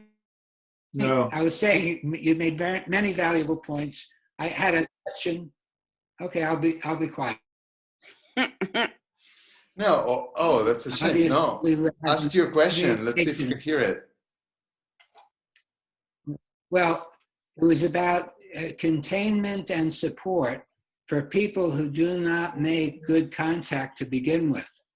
Having the vagueness of Zoom, the flatness of Zoom, having the audio and visual that are in sync and not in sync at times, depending on the contact, can make it very difficult for people who don't feel comfortable with the contact. When we're in an office, we have a lot more in the way of contact making activity. Over Zoom, everything is kind of flat and difficult. So I was interested in your comments about support and containment and wanted to hear some more about that.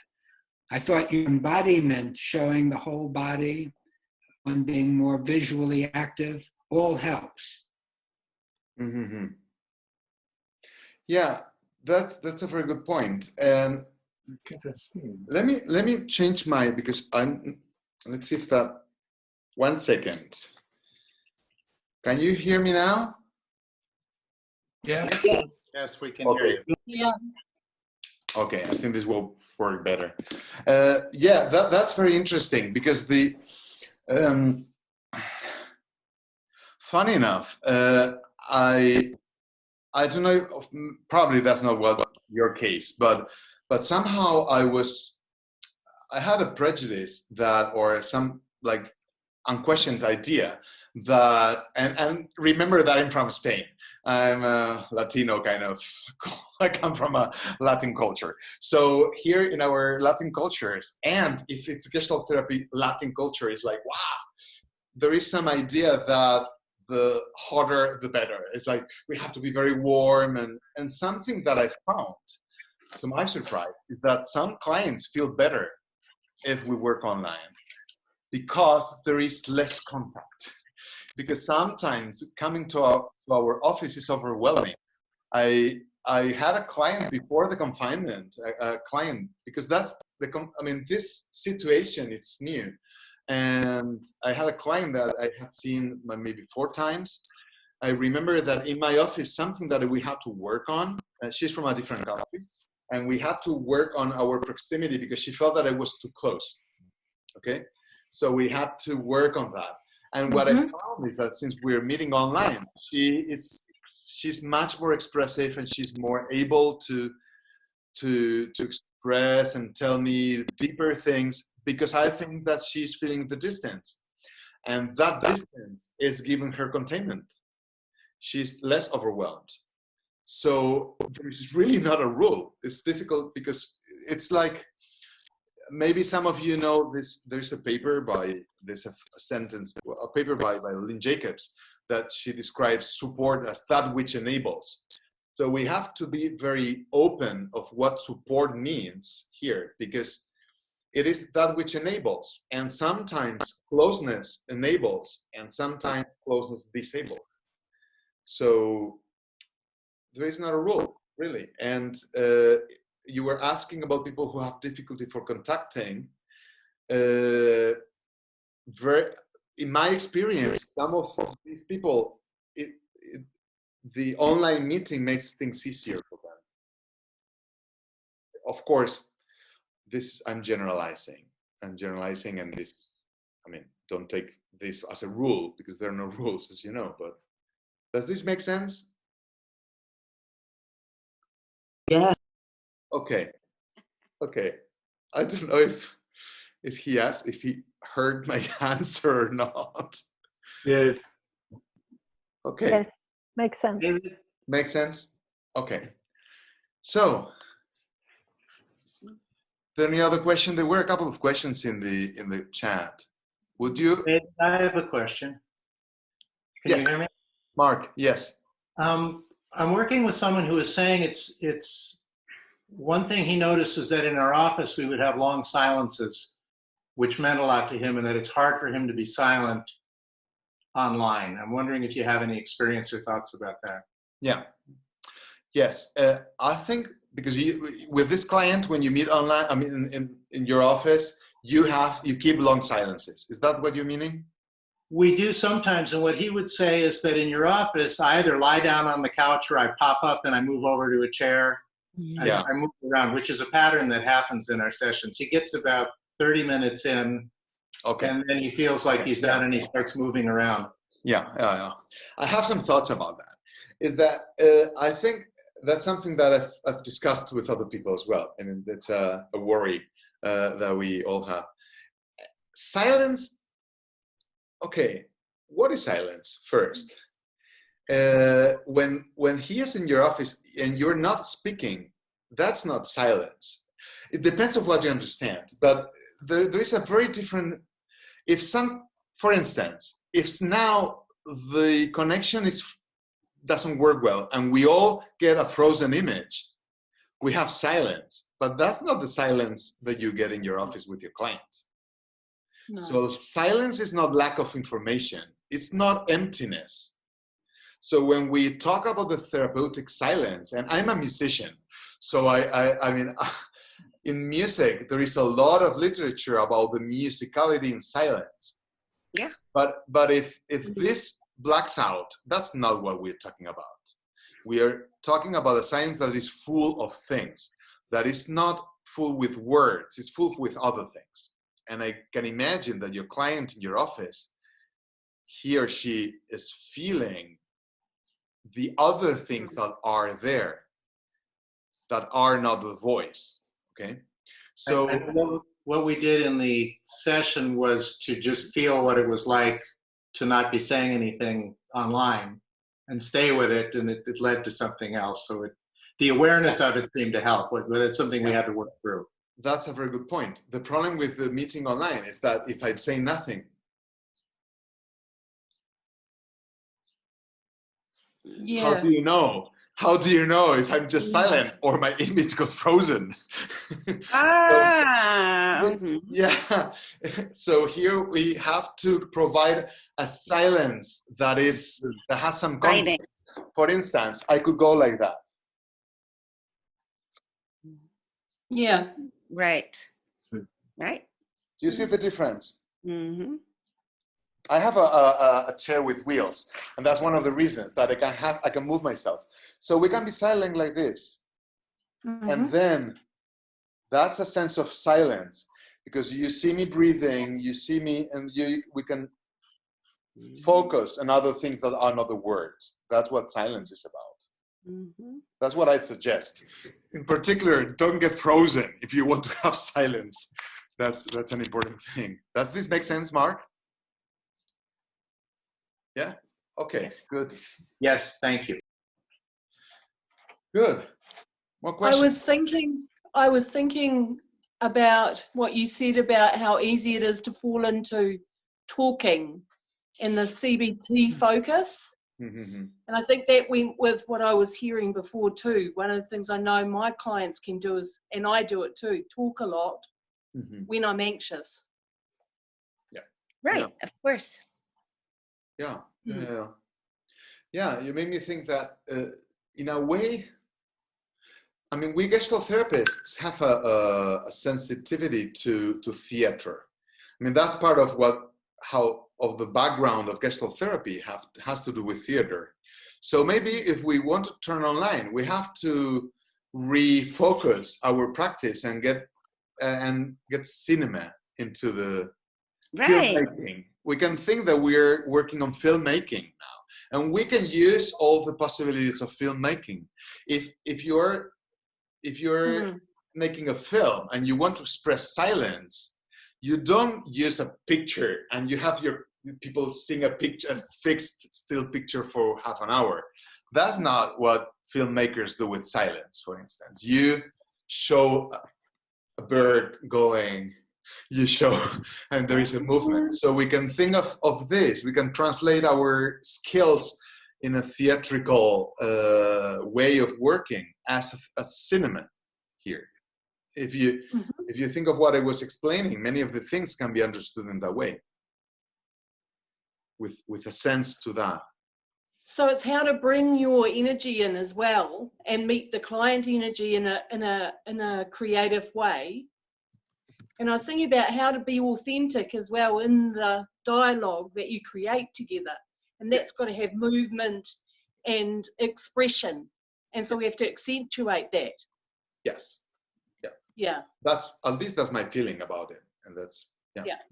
And use the camera as part of what you're doing, and use the mics. And I didn't talk about that, but also you can either use the camera like this, or sometimes a good idea is that you use a TV, an HDMI connection, so that you have a big, your client is like this big, so it's like almost natural size. That's another type of experience. You can ask, many people now have digital TVs, so you can ask your client if your client has room to use the big screen, so you can do therapy through that. I really discourage my clients to use their mobile phones for therapy because the screen is tiny. So we can use all that as a creative way of working, the same way Fritz thought about using theater in a therapeutic way. Okay. Any other question? I see messages in the... I had a question about working with couples. Oh, yeah. Do you work it with separate screens, or do you do it with one screen? Yeah, you probably know about that more than I do, because I work with couples. But I have to admit that that is something I've been reluctant to. I mean, to work with couples online. So until 1 month ago, I had never seen a couple online. So what has happened in the last month is that some couples said, "Oh, we need to meet. I mean, we need to keep meeting because we cannot stop here." And also I've received some new clients, couples that want to work online. So this is kind of new to me. So what I can share about that is that, for instance, in my first experience, it was funny because it's a couple that I had seen in my office, and they were in their living room. In fact, they ate a pizza while we had our session. I've had my first clients who were smoking for the first time. And not drinking, but smoking. And this couple, we had a session. I had a weird feeling that I knew that there were some important things that we had to discuss because we had talked about that in our office.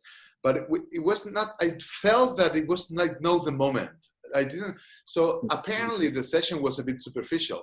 And when we finished, I asked, "Okay, what do you want to do? When could we meet?" And she said, "I need to think about it because I don't feel safe." I went like, "What? You don't feel safe? What do you mean?" And she explained that when they come to our office, the time is constrained. I mean, this is the time where we are arguing or discussing our problems, and then we leave your office, and then maybe I go to buy something, we have some time, there is a change in context, and then I know that the big things won't explode, okay? But here, we are in our living room, we cannot leave the house because we are locked down. So if we finish, you just disappear from our screen, but we're still here. And I'm scared that we won't stop arguing for the next 4 hours. So that was a very good point. So I proposed that the first thing I proposed is that maybe we could go to another place. They could go to the kitchen. So after the session, they could agree on changing the environment. And then, I haven't done it yet, but I had the idea that you are suggesting, Hilda, is that they have 2 computers, they go to different rooms, and then we have a Zoom meeting with 3 screens. So that, and they kind of talk about what they will do, and we talk what we do after the session, so that they gave themselves some times, they can give themselves some times, things of that sort. Okay. I have had other experiences that went very well, and this in the last month, so very, very well. But yeah, okay, I think this first example was interesting to share. Thank you. So that's good. So, more questions? No more questions? Can I ask one question, please? And what about group psychotherapy on Zoom? Okay, that's interesting as well. Yeah, I'm happy to receive the questions because I didn't talk for 2 hours. So I know there are some things I haven't talked about. Who was asking? That's me. Okay, it's you. Okay, you. Yeah. Okay. I can see you. Okay, about the group, that's a big thing, a big issue. The group psychotherapy. What I can say, I'm not a super expert in that, but what I can say is that I think that in my experience with the way Gestalt therapists work with group therapy, it depends very much on the type of group therapy you do. Because many people, in particular in training contexts, but in general, they do therapy in group. That means that I'm the therapist, I work with you, someone works, I make a session, and the people in the group are listening to that session, and then we have some time for talking about the resonances, okay? But it's mainly individual therapy in group. Many people work that way, okay? So that is not that different. I don't think that is that different to working with in a group.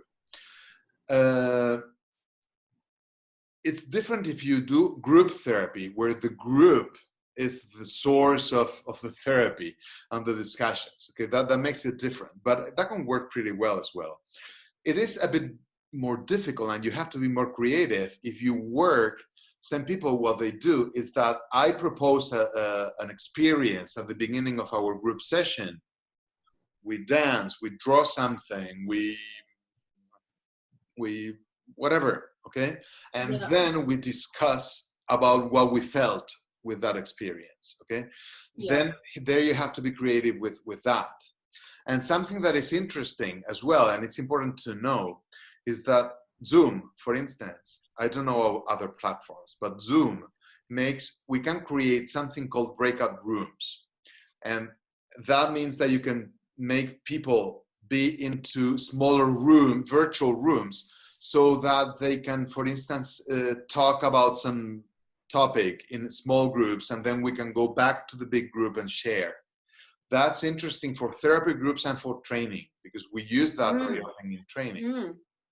Or for groups when there is something that, as you all know, I mean, one way of modulating the embarrassment of people to talk is to let them talk in small groups first and then go to the big group. So that can be a good idea, so that people can begin connecting with others and have more intimate relationships. And the sense of, we have to be attentive to the sense of group cohesion and the sense of we are a group. Okay, my experience, it's more in teaching contexts where we have therapy and supervision as well. And I've done that for quite a few years now. And my experience is that there is a sense of belonging to a group that can be created. We really do have a sense of group belonging, because because people, and in fact, after when the COVID thing began here in Spain, I had a seminar with one of my groups that we've met for 5 sessions. It was my 6th session. It's a theory supervision kind of group, and people were really excited about meeting because they did feel that was a support group for them, and it was important to meet in this context. So that kind of feelings happen as well. I don't think we should be scared about that. I don't know if I'm answering anything useful. But it's very useful for me because I work in a situation where we run groups as our program in addictions, and we're talking about how we're going to do this now. Yeah. Yes, and it's important that we, in particular with people with addictions, that's one of the contexts where we need to give people a way of connecting.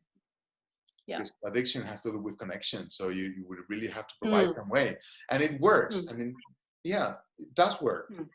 It's not that different in a way. Yeah. I've been. Hi, I'm Michelle. I've been running my group, an ongoing group for a really long time, and we started meeting online.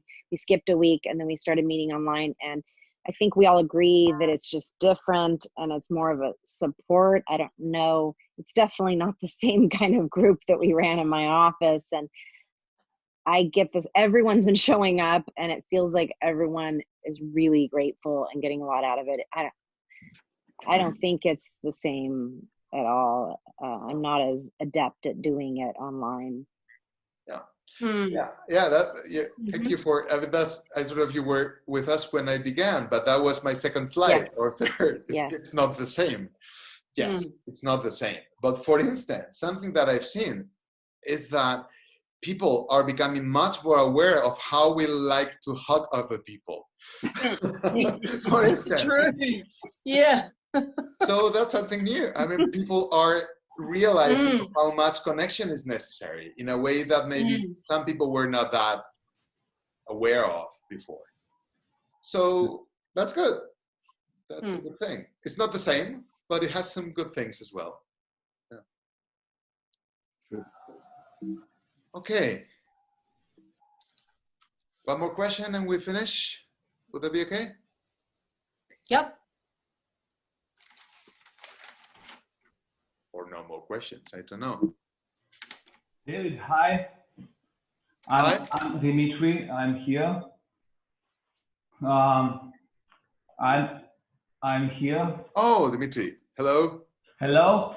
Yes. It was very exciting to listen to you, and my question is about differences when we contact in real and by Skype or by Zoom. In ordinary, we have one background and one figure. And here we have 2 backgrounds and 1 figure. And how you think, how it's possible to use 2 backgrounds in a communication? That's interesting. You're talking about 2 backgrounds, physical backgrounds. Yeah, physical. Yeah, that's it. One background is my room, with us? Another background is your room. Yeah. Were you in the seminar? I don't know if you were from the beginning when I made the example of doing this. I was, maybe you didn't see it. I was describing an example with a client that we created a common background because she had a scarf and I had another one, and we created a space. That's very interesting because we somehow unified the background, and for a moment we had the fantasy that we were together in the same place. And the thing is that it's probably important to reduce the sense that we are in different worlds in a way, and I think that has to do with my reflections at the beginning about the space. So we have to intervene as therapists so that the sense of split is the least possible. And I was also showing my place, and you could show me your place, and so that we have some sense of unified space, and we don't have that much the sense that we are in a different planets. See that it's really more about the phenomenology of it, of how we are experiencing it, that the physicality. I mean, of course, the physicality can trigger a feeling of split. But what I'm interested in is how you're feeling it. For instance, now I'm feeling you very close. Yeah. I'm looking at you. I know you. People do not know that, but we've met before, and it's great to see you again. And I have a very close feeling. I don't feel that you are 700,000 kilometers away as you are. Yeah. So it's more a feeling. So we have to focus on the experiential part of it, I think. But thank you. That was a very interesting question. Thank you. Thank you, David. Good. Jack, you're doing David, this with your finger? Yes, I'm thinking also because you mentioned that you've had some previous relationship with the man who you've just talked to. Yes. And I think it's also the issue about the kinesthetic memory that we have, that we can, especially with people that we know, that we can relate back to. Yeah, that we also have something of that felt experience with one another, especially with people that we have worked with before, like in person. That's just my comment.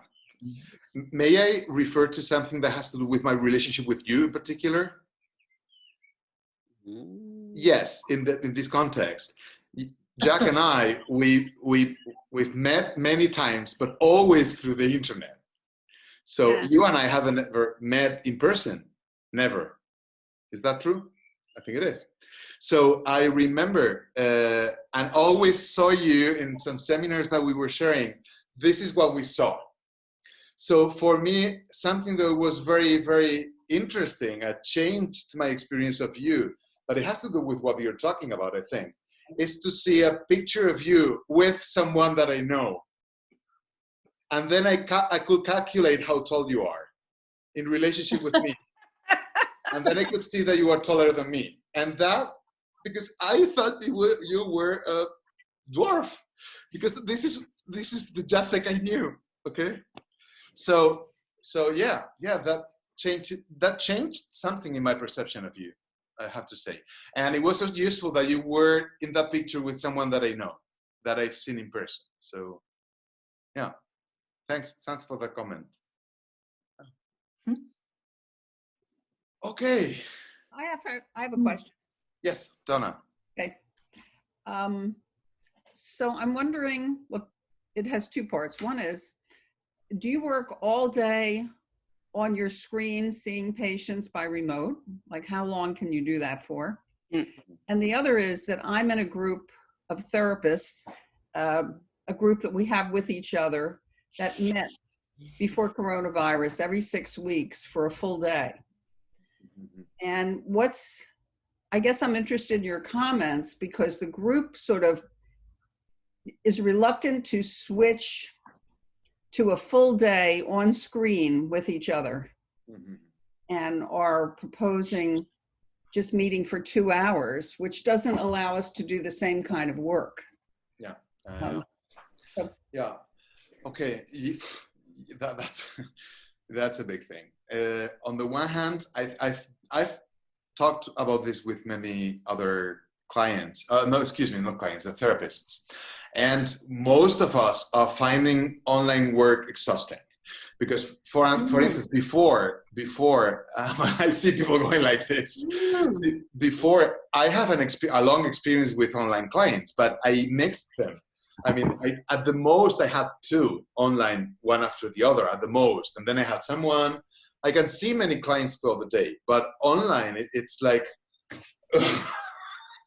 It is. I felt so exhausted in the last 3 weeks. It was awful. I do think I'm not. I will tell you in a couple of months. But I think that something that is happening is that we're not that used.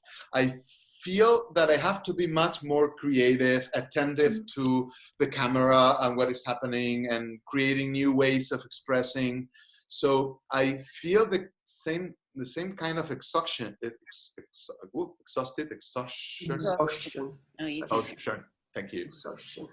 Okay, exhaustion. That I felt when I began my practice. I remember that I was a young therapist. It wasn't a young man, but it was a young therapist. I was exhausting. I saw a client and then I needed 2 hours for, and I had to smoke and I go, and it was because I felt so anxious. And I kind of have the same feeling sometimes that it's exhausting. Yeah. And yeah, but I hope, and I kind of feel that it's changing a little bit. And I think that also feeling your position, your place, your space. I didn't say that. See, I have some boxes on my table so that my computer, my laptop is high. Because before I worked with my laptop here. And this position, it was exhausting for my neck, for the muscles. And also for the camera. So now I put this in here. I'm planning to use a TV so that I can work like this. So these kind of things make the experience very different. And in terms of the groups, all the therapists and trainers I'm talking with, everyone seems to agree that 8 hours per day of online it's too much. So I'm planning to offer I'm offering some seminars, online seminars, and I think that what I'm doing so far is having 3-hour sessions with a 15-30 break in the middle. Also, I find that and Spaniards and Latin Americans are not very strict with time, but here you have to be. It's like we begin at this time, there's this break at this time, we go back, people can go to their homes or see their kids or whatever, come back. And then I think something that is kind of feasible, for me it has worked kind of well, is to have